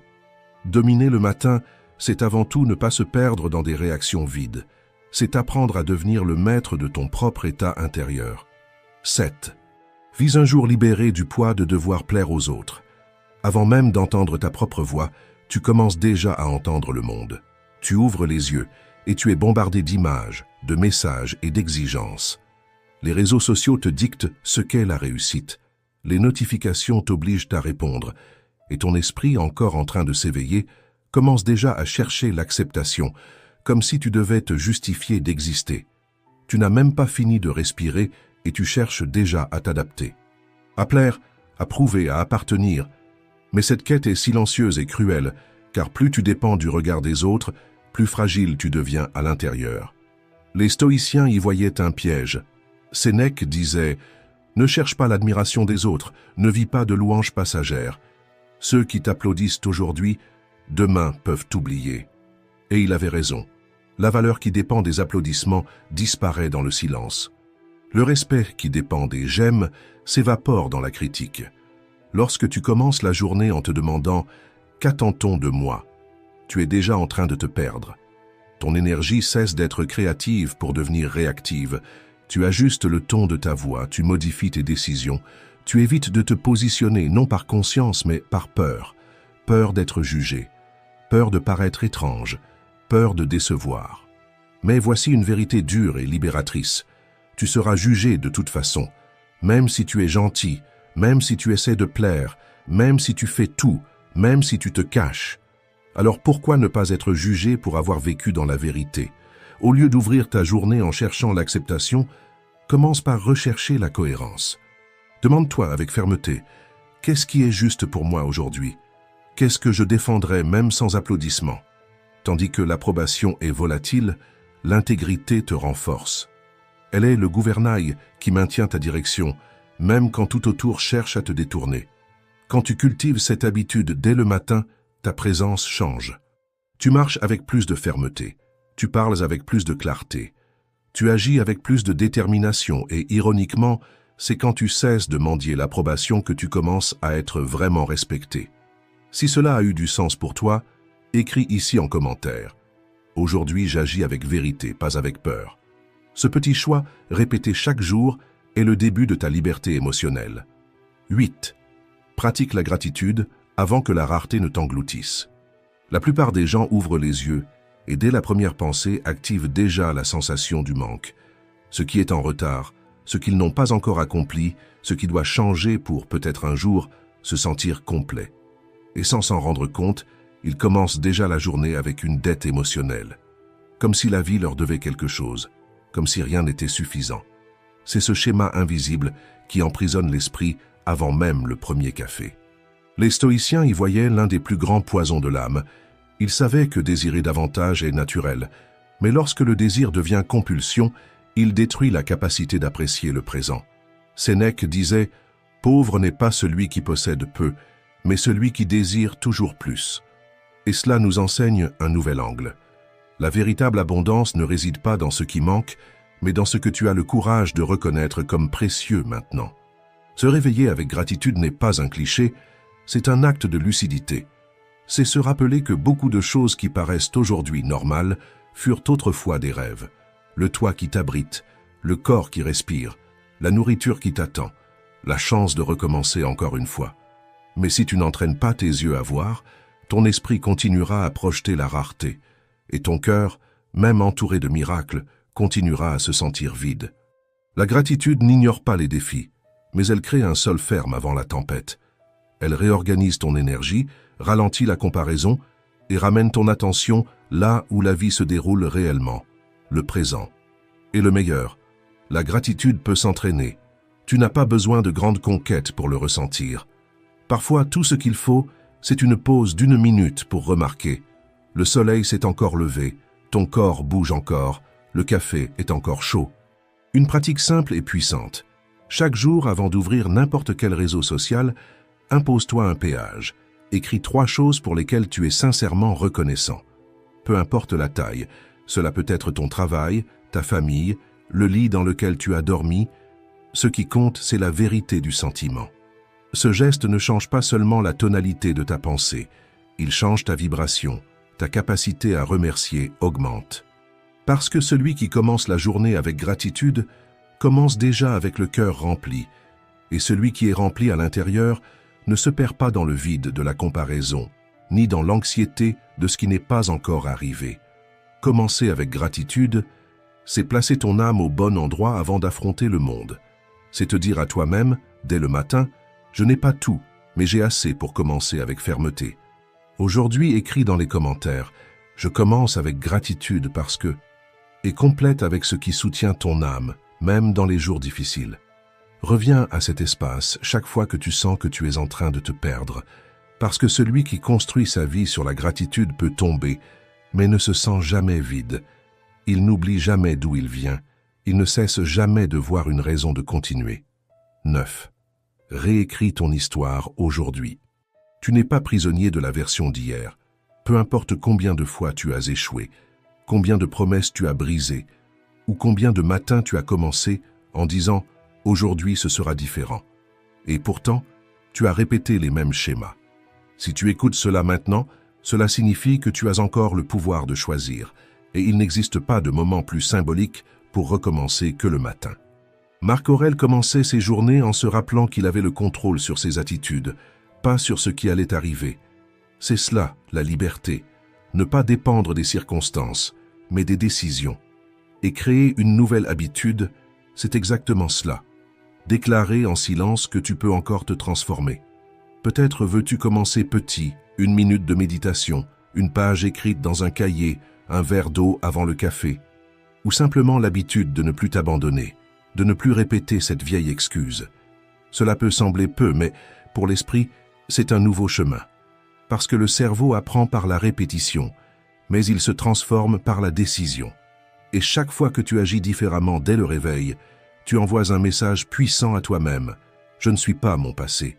Je suis ce que je choisis de pratiquer maintenant. Tu n'as pas besoin de devenir une autre personne du jour au lendemain, mais tu dois commencer à agir comme quelqu'un qui est en train d'écrire une nouvelle histoire, même si personne ne le voit, même si cela semble encore difficile, même si le monde et même toi au début en doutent. Toute transformation commence ainsi, par un acte simple de courage, répété en silence, jusqu'à ce qu'il cesse d'être un effort et devienne une identité. Écris en commentaire. Aujourd'hui, je décide d'agir différemment. Parce qu'une décision prise tôt le matin peut être le tournant que tu attendais. Peu importe comment étaient tes jours précédents, ce que tu fais aujourd'hui a le pouvoir de tout réécrire. 10. La première victoire de la journée commence dans tes mains. Avant de sortir dans le monde, avant d'ouvrir n'importe quel réseau social, avant même de te lever du lit, respire profondément et demande-toi « Qu'est-ce qui est réellement sous mon contrôle aujourd'hui ?» Cette question simple, posée avec calme et conscience, peut tracer la ligne entre une journée guidée par la frustration et une journée vécue avec clarté. La plupart des gens se réveillent et plongent déjà dans le chaos. Notifications, obligations, pression, attente. Ils se placent au centre de tout ce qu'ils ne peuvent pas contrôler, et pour cette raison ils se perdent. Le temps qu'il fait, la circulation, l'humeur des autres, ce qui a déjà mal tourné, tout devient une menace. Mais le problème n'a jamais été le monde. C'est l'endroit erroné où ton attention a été placée. Marc Aurèle disait « Tu as pouvoir sur ton esprit, non sur les événements extérieurs. Prends-en conscience et tu trouveras la force. » Cette phrase change tout, parce que lorsque tu commences ta journée en essayant de contrôler l'incontrôlable, tu pars déjà affaibli. Mais lorsque tu commences centré sur ce qui dépend seulement de toi, ton attitude, ta discipline, ton choix de concentration, alors tu entres sur le terrain avec puissance et non avec peur. Pense à aujourd'hui. Si quelque chose se passe mal dans le projet que tu prépares depuis des semaines, si quelqu'un te traite avec indifférence ou tente de te déstabiliser dès le matin, si une nouvelle inattendue bouleverse ta routine, si ce problème que tu croyais résolu réapparaît encore une fois, vas-tu réagir par impulsion, te laisser contaminer par la colère, perdre ton centre? Ou vas-tu respirer profondément, te rappeler qui tu es en train de devenir et répondre avec présence? Cette différence réside dans une seule décision, où tu as placé ton contrôle. Et cela se construit avant tout, dans les premières minutes de ta journée. C'est pourquoi crée un rituel stoïcien silencieux. Avant de toucher ton téléphone, avant de nourrir l'anxiété, fais un choix intérieur. Dis-toi, aujourd'hui, j'assume ce qui est à moi et je lâche ce qui ne l'est pas. Tu n'as pas besoin de tout contrôler. Tu dois seulement empêcher que ce qui est dehors te contrôle à l'intérieur. Et si aujourd'hui, par hasard, tu t'es réveillé tard, tu t'es énervé, tu as perdu du temps avec des distractions, ou tu t'es laissé piéger par des choses qui ne dépendent pas de toi, respire et pardonne-toi avec maturité. Non pas comme quelqu'un qui invente des excuses pour répéter les mêmes erreurs, mais comme quelqu'un qui prend un engagement sincère envers un nouveau départ. Parce que tu n'as pas besoin de gagner tout le mois, ni toute l'année. Tu as seulement besoin de lutter pour une seule journée. Et comme l'a dit Mary Pickford, tout le monde peut lutter pour un jour. Et si cette conscience a déjà commencé à s'éveiller en toi, écris ici en commentaire. Aujourd'hui, je me concentre sur ce que je peux contrôler. Parce que c'est ainsi qu'on maîtrise l'esprit, une pensée à la fois, un choix chaque matin. Et si cette vidéo a eu du sens pour toi, mets un j'aime, commente et partage. Merci d'avoir regardé. Nous avons tous, à un moment ou à un autre, été entourés par des pensées négatives qui volent notre paix intérieure. Elles surgissent soudainement, embrouillent l'esprit, déforment la réalité et créent des murs invisibles qui n'existent qu'à l'intérieur de ta propre tête. Peut-être as-tu déjà vécu cela, commencer la journée sereinement, et soudain, une critique, un souvenir douloureux ou même une inquiétude sans fondement détruit complètement ton état d'esprit. Mais la vérité est la suivante. Ce n'est pas le monde qui enlève ta force, c'est toi qui permets à tes propres pensées de te dominer. Cette vidéo est là pour te montrer que tu peux changer ce jeu. Ici, tu vas apprendre à faire taire ces voix, à retrouver la fermeté intérieure et à transformer toute faiblesse en énergie pour avancer. Ce sont 10 leçons pratiques de la philosophie stoïcienne, unies à la psychologie moderne, pour remporter l'une des plus grandes victoires de la vie, cesser d'être prisonnier de ta propre pensée. Et tout commence maintenant. Écris dans les commentaires « Aujourd'hui, je choisis le calme ». Ce geste simple sera ton premier engagement envers le changement. Avant la première leçon, mets un like, commente et partage cette vidéo. Ainsi, ce message pourra atteindre d'autres personnes qui ont elles aussi besoin d'éveiller leur propre force. Maintenant, commençons. Leçon 1. Mets de l'ordre dans ton esprit. Ton esprit est comme une maison, et chaque jour tu ouvres la porte pour laisser entrer des milliers de pensées. Certaines sont des hôtes précieux, qui apportent clarté et force, d'autres sont des intrus, qui répandent le désordre, cassent les meubles et laissent tout en désordre. La plupart des gens ne s'en rendent pas compte, mais vivent en laissant les intrus dominer. Ce sont ces voix qui répètent « encore une erreur à collectionner », encore une occasion perdue à se rappeler. Ce dialogue intérieur agit comme un sac à dos lourd dans un marathon. À chaque pas, l'effort augmente, jusqu'à ce que le parcours devienne impossible. Le problème, ce n'est pas la course, c'est le poids que, sans t'en rendre compte, tu choisis de porter. Marc Aurèle a écrit « Le bonheur de ta vie dépend de la qualité de tes pensées ». Il avait raison. Si les pensées sont des graines, tu dois choisir avec soin ce que tu plantes, car tôt ou tard, tout ce qui a été semé va fleurir en toi.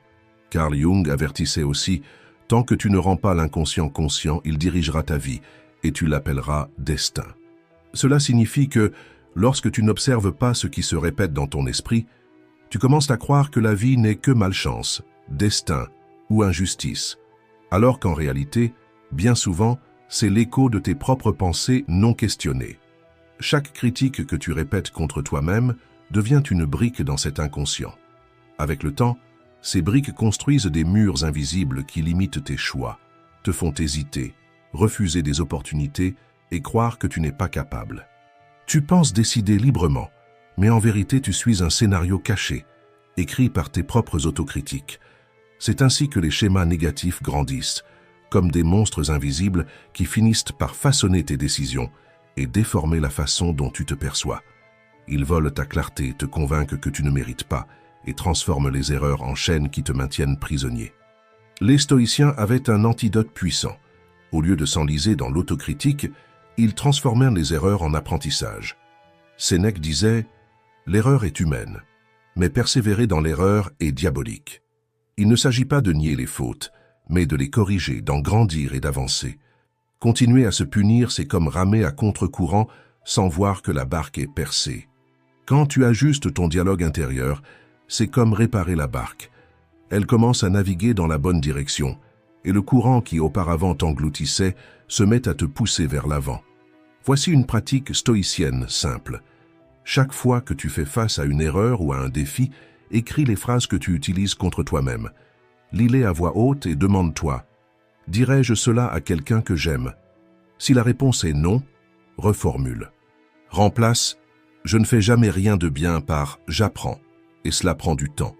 Chaque soir, réfléchis « Aujourd'hui, ai-je parlé avec douceur à moi-même? Que puis-je améliorer demain ?» Peu à peu, ton esprit cesse d'être un champ de bataille et devient un espace de clarté et de force. Cet exercice simple t'empêche de rester l'ennemi qui s'attaque en silence et te transforme en l'allié qui soutient, fortifie et guide. Et lorsque tu décides de te traiter avec respect, même face aux erreurs, quelque chose de puissant se produit. La voix qui autrefois te faisait tomber commence à te soutenir, et l'esprit qui était un champ de bataille devient l'endroit le plus sûr pour exister. Parce qu'au fond, ce ne sont pas les critiques extérieures qui te blessent le plus, mais les mots que tu répètes à toi-même. Et si ces mots se transforment en clarté, en courage et en confiance, rien ne pourra t'arrêter. Laisse dans les commentaires « Aujourd'hui, je choisis d'être mon allié ». Parce que lorsque tu as toi-même à tes côtés, aucune erreur n'est capable de te définir et aucun doute n'est assez fort pour t'empêcher d'avancer. Leçon 2. Utilise la méditation à ton avantage. L'esprit humain est comme un lac. Lorsqu'il est agité, on ne peut pas en voir le fond. Mais lorsque l'eau s'apaise, tout devient clair. C'est exactement ce que la méditation apporte, la clarté. En fermant les yeux quelques minutes, en te concentrant uniquement sur ta respiration, tu crées un espace entre toi et tes pensées. Il ne s'agit pas de cesser de penser, mais d'observer les pensées sans être emporté par elles. Les stoïciens pratiquaient déjà quelque chose de très similaire. Marc Aurèle, dans ses méditations écrites, notait des réflexions qui l'aidaient à comprendre ses impulsions et ses émotions. Pour lui, méditer signifiait revenir au centre, retrouver la raison au milieu de la tempête. Aujourd'hui, la science confirme ce que les philosophes pressentaient déjà. La méditation réduit l'anxiété, améliore la concentration et renforce l'autocontrôle. C'est comme aiguiser la lame de l'esprit chaque jour. Commence simplement. Assieds-toi en silence pendant 5 minutes, respire profondément et observe. Si ton esprit s'évade, ramène-le doucement. Et souviens-toi, méditer, ce n'est pas fuir la vie, c'est se préparer à mieux la vivre. Chaque minute que tu consacres à cet exercice est comme construire une forteresse intérieure. Et plus tu pratiques, plus il devient difficile pour le chaos extérieur d'envahir ta paix. Leçon 3. Surmonte la peur avec la force des stoïciens. Combien d'opportunités as-tu déjà laissé passer parce que tu imaginais ce que les autres pourraient penser? Combien de rêves sont restés dans un tiroir parce que la peur d'échouer semblait plus grande que l'envie d'essayer? La peur est comme un labyrinthe de portes verrouillées. Plus tu évites la confrontation, plus ces portes semblent se multiplier, t'entourant de tous les côtés. Elles ne limitent pas seulement tes actions, elles volent aussi ton potentiel, transformant les possibilités en regrets silencieux. Mais voici la vérité. Le problème n'est pas la peur en elle-même, c'est la nourriture que tu lui donnes.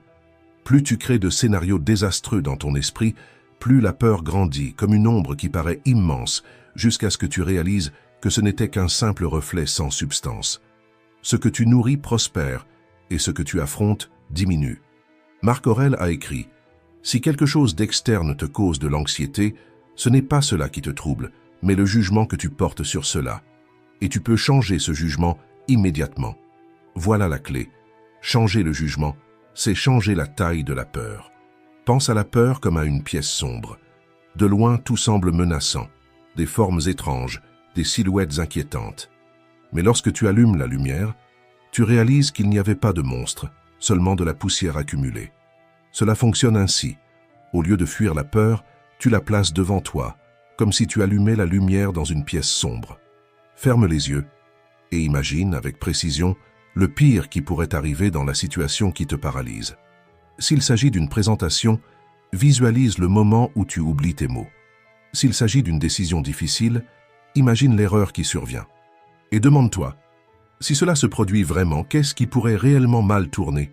Est-ce que je perdrai tout, ou bien ne ferai-je qu'affronter un inconfort passager?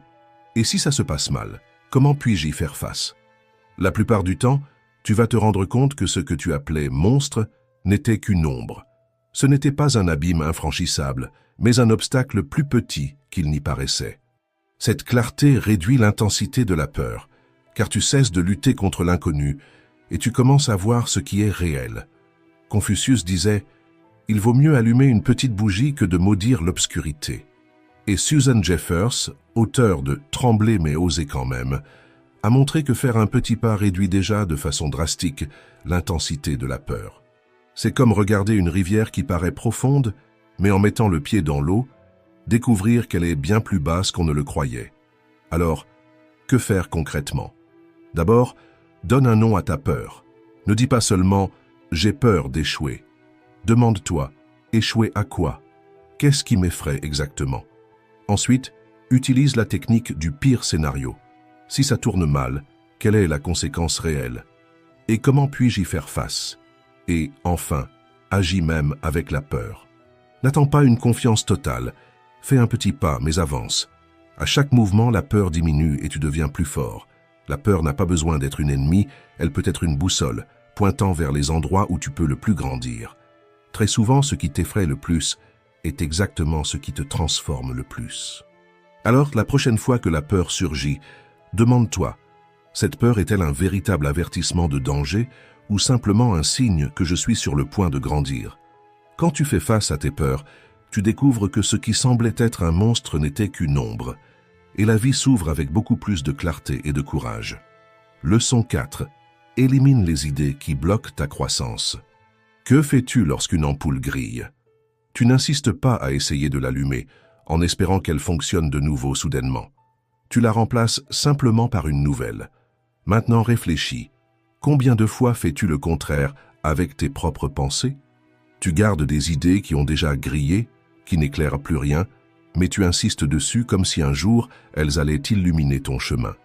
Des pensées comme « il est déjà trop tard pour moi, je ne suis plus capable d'aimer, j'ai toujours agi ainsi ». Ces pensées sont comme des chaussures trop serrées.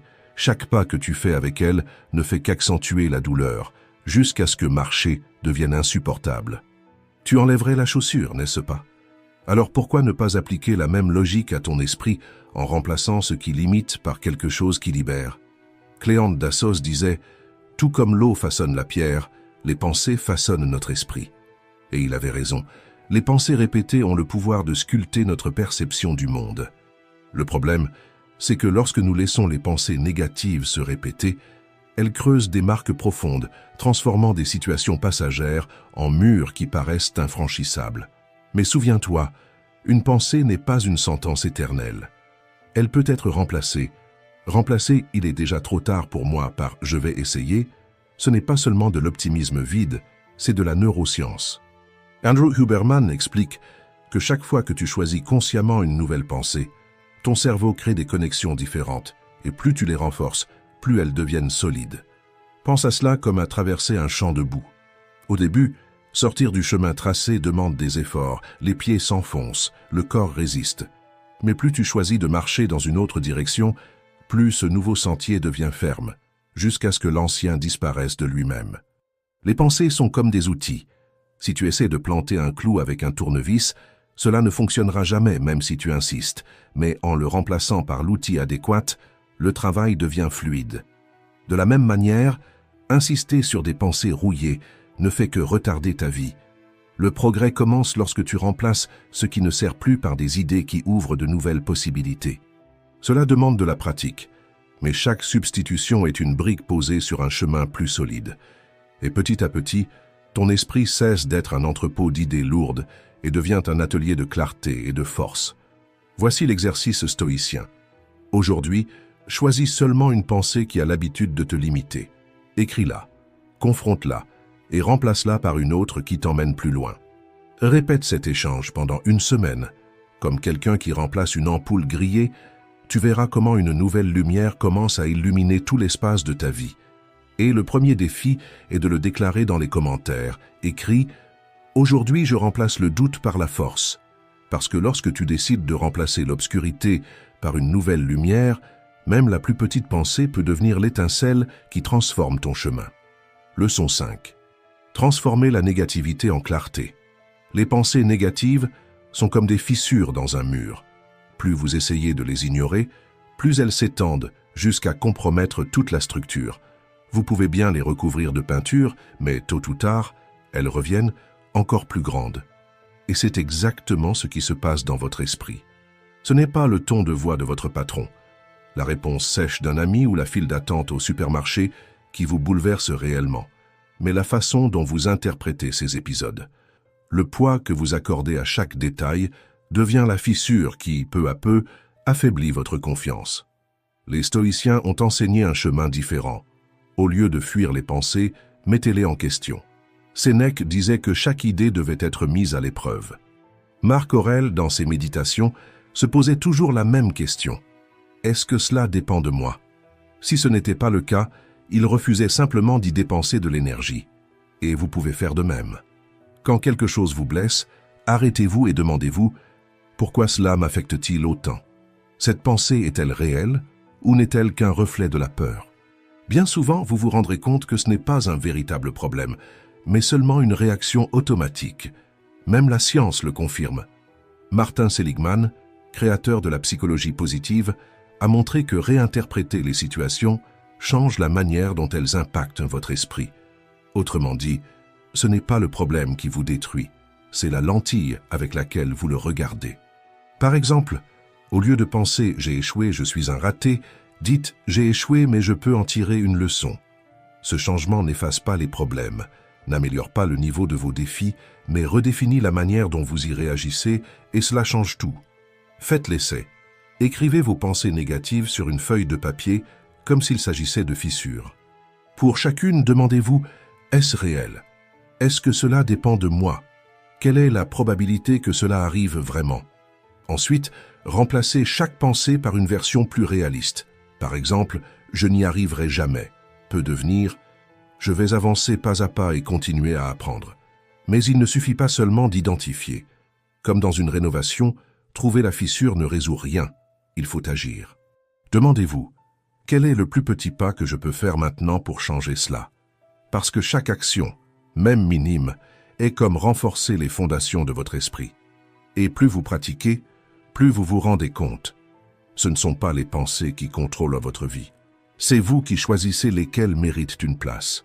Voilà la véritable liberté et le commencement de votre force intérieure. Leçon 6. Vois au-delà de l'évidence, la vision transformatrice du stoïcisme. Imagine regarder une ville depuis le hublot d'un avion. En bas, la circulation qui semblait insupportable se réduit à de fines lignes de lumière en mouvement. Rien n'a changé dans la ville, mais la perspective a tout changé. Il en va de même pour la vie. Lorsque tu es plongé dans un problème, il paraît immense, insupportable. Mais lorsque tu prends du recul, tu comprends que ce n'est qu'une partie de ton histoire et non l'histoire entière. Marc Aurèle utilisait constamment cet exercice. Il se rappelait la grandeur du cosmos, l'immensité de l'univers face à la brièveté de la vie. Cette pensée ne l'attristait pas, au contraire.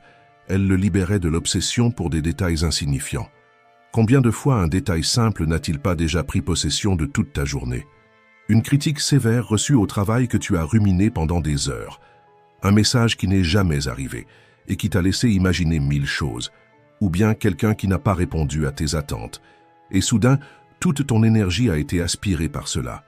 À cet instant-là, cela semble être la fin du monde. Mais lorsque tu regardes d'en haut, tu vois que ce n'est rien d'autre qu'une goutte dans un océan bien plus vaste. Demande-toi, ce qui m'inquiète aujourd'hui aura-t-il de l'importance dans 1 an ou dans 5? Bien souvent, la réponse sera non, et à ce moment-là, le poids commencera à diminuer. Voir la vie d'en haut n'efface pas les problèmes, mais les remet à leur juste place. Et lorsque tu parviens à faire ce pas de recul, ce qui paraissait être une montagne se révèle simplement comme une pierre sur le chemin. 7. Sois plus fort que l'environnement qui t'entoure. As-tu déjà remarqué comment l'humeur des personnes autour de toi peut complètement changer ta journée? L'influence de l'environnement est silencieuse, mais puissante. C'est comme entrer dans un petit restaurant et que quelqu'un à côté porte un parfum très fort. Même si tu n'as mis que peu de parfum, l'odeur imprègne déjà tes vêtements et même ta peau. De la même manière, la négativité fonctionne comme une fumée invisible. Tu commences la journée motivé, mais après tant de plaintes et de critiques, ton énergie semble vidée, et sans t'en rendre compte, tu adoptes les mêmes pensées que tu rejetais auparavant.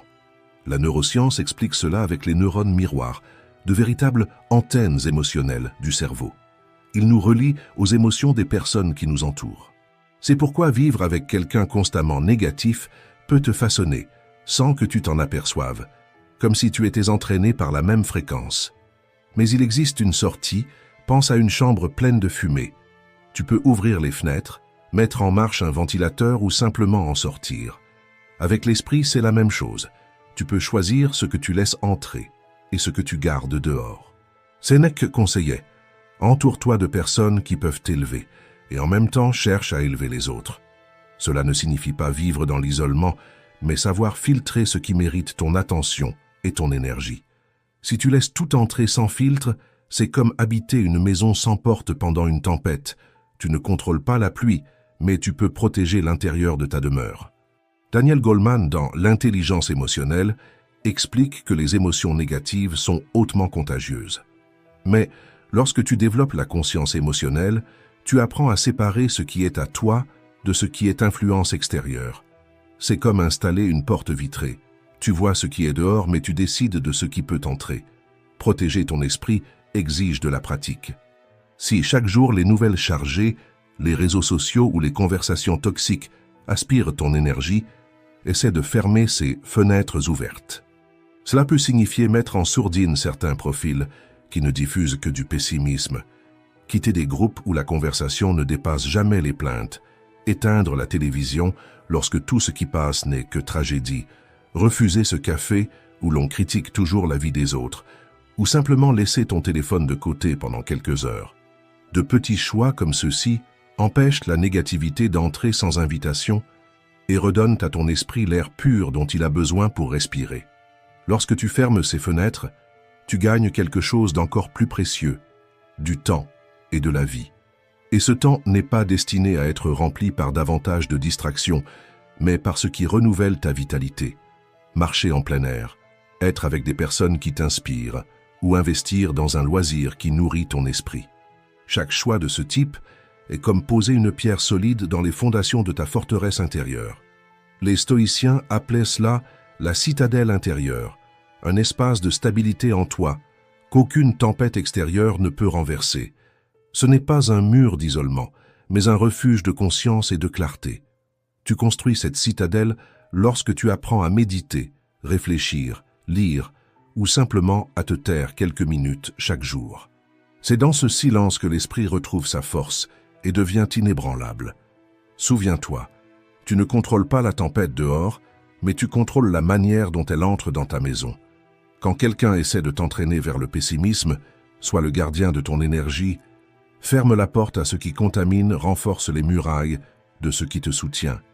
Parce que lorsque tu crées cette citadelle intérieure, l'environnement cesse de te dominer et tu deviens l'influence positive qui transforme l'environnement. 8.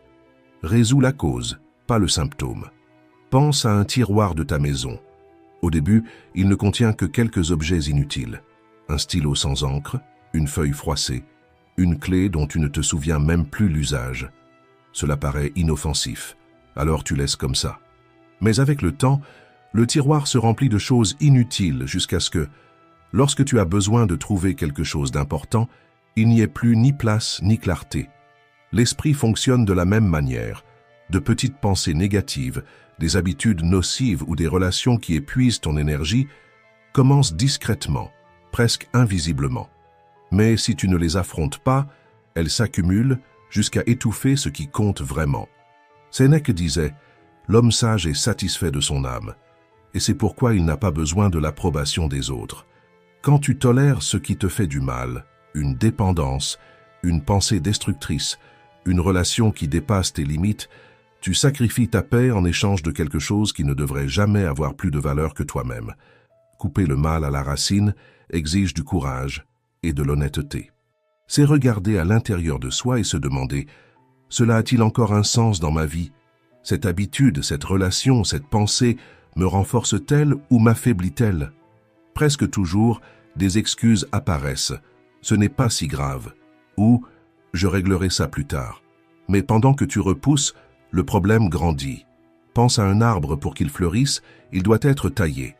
Les branches sèches et malades doivent disparaître pour laisser la place au neuf. La vie est pareille. Si tu ne retires pas ce qui a déjà accompli son rôle, l'essentiel ne trouve pas l'espace pour grandir. Pratique cela. Dans les prochains jours, choisis une petite racine à couper. Cela peut être une habitude qui vole ton énergie, une critique intérieure que tu répètes sans t'en rendre compte, ou même une relation qui a déjà perdu le respect. Enlève ce poids de ton tiroir mental. Tu n'as besoin de te justifier auprès de personne. L'engagement est avec ta clarté et ta liberté. Écris dans les commentaires « Aujourd'hui, je coupe le mal à la racine ». Parce que la vie ne consiste pas à tout accumuler, mais à choisir avec intention ce qui vaut la peine d'être conservé. Chaque fois que tu retires ce qui t'enchaîne, tu ouvres de l'espace pour ce qui te fait vraiment fleurir. Leçon 9. Sois plus fort que les difficultés de la vie. Imagine-toi marchant sur un chemin plein de trous, après une tempête, le sol est mouillé, glissant. Chaque pas demande un effort redoublé. À certains moments, le doute surgit. Est-ce que je vais réussir à aller jusqu'au bout? Mais la seule manière de traverser ce chemin, c'est de continuer à avancer un pas après l'autre. La vie ressemble souvent à cela. Les pressions apparaissent comme des trous, des pierres, de la boue. La négativité tente de t'entraîner vers le bas, mais c'est justement à ce moment-là que ta force doit se révéler. Marc Aurèle rappelait « Ce qui fait obstacle devient le chemin ». Les obstacles ne sont pas là pour nous arrêter, mais pour nous façonner en quelqu'un de plus fort. Chaque difficulté que tu affrontes est une chance de te préparer à quelque chose de plus grand. Pense à Nick Vujicic, né sans bras et sans jambes. Il aurait pu se limiter à ce qu'il n'avait pas, mais il a choisi de se concentrer sur ce qu'il pouvait faire. Aujourd'hui, il inspire des millions de personnes, non pas parce que sa vie a été facile, mais parce qu'il a montré que le courage et le but sont plus forts que n'importe quelle limitation physique. Maintenant, ramène cela à ta vie. Peut-être que ton obstacle n'est pas de naître sans membres, mais de perdre un emploi qui semblait garanti, d'affronter une maladie inattendue ou de devoir recommencer après une grande déception. La manière dont tu réagis dans ces moments-là définit si la douleur sera un poids qui te paralyse ou une force qui te relève. La psychologue Edith Grothberg, spécialiste de la résilience, explique que ce qui fortifie l'esprit humain, c'est de trouver un sens aux épreuves. Quand tu décides qu'une perte sera une leçon ou qu'une déception servira à ouvrir de nouveaux chemins, tu cesses d'être victime de la situation et tu en deviens le protagoniste. Viktor Frankl, survivant des camps de concentration nazis, l'a vécu dans sa chair. Il ne pouvait pas changer la faim, la violence, ni la douleur autour de lui. Mais il a découvert qu'il avait encore la liberté sur une chose, le sens qu'il donnait à la souffrance. C'est pourquoi il a écrit « Quand nous ne pouvons pas changer la situation, nous sommes mis au défi de nous changer nous-mêmes. » Et c'est cela l'essence de la force intérieure. Tu ne choisis pas la tempête, mais tu choisis qui tu seras face à elle. Bien souvent, la vie nous place devant des situations impossibles à changer, irréversibles. Et c'est justement dans celles-ci que nous devons apprendre à faire face. Pense à un divorce difficile.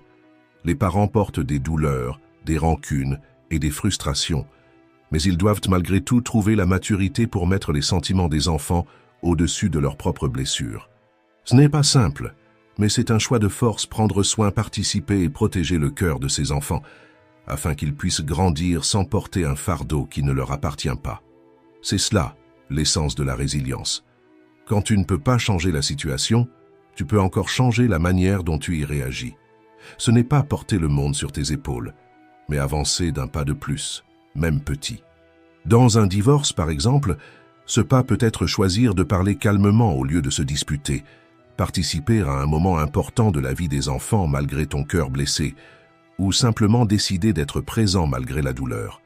Chaque geste de ce genre ne résout pas tout d'un coup, mais construit petit à petit un chemin plus sain pour tous. Et c'est exactement cela que la vie nous demande. Des pas, car chaque pas, aussi petit qu'il paraisse, t'approche de l'endroit où tu veux arriver. Peut-être que tu ne vois pas encore toute la route, mais en avançant, elle s'ouvre devant toi. Écris dans les commentaires « Aujourd'hui, je choisis de faire le pas suivant ». Car ce choix peut sembler petit, mais il change tout, ton focus, ton énergie et tes résultats. Et surtout, il change la manière dont tu te perçois. Et si cette vidéo t'a aidé d'une manière ou d'une autre, laisse un like et abonne-toi pour en apprendre davantage sur la maîtrise émotionnelle. Cela fera une vraie différence dans ta vie. Merci d'avoir regardé.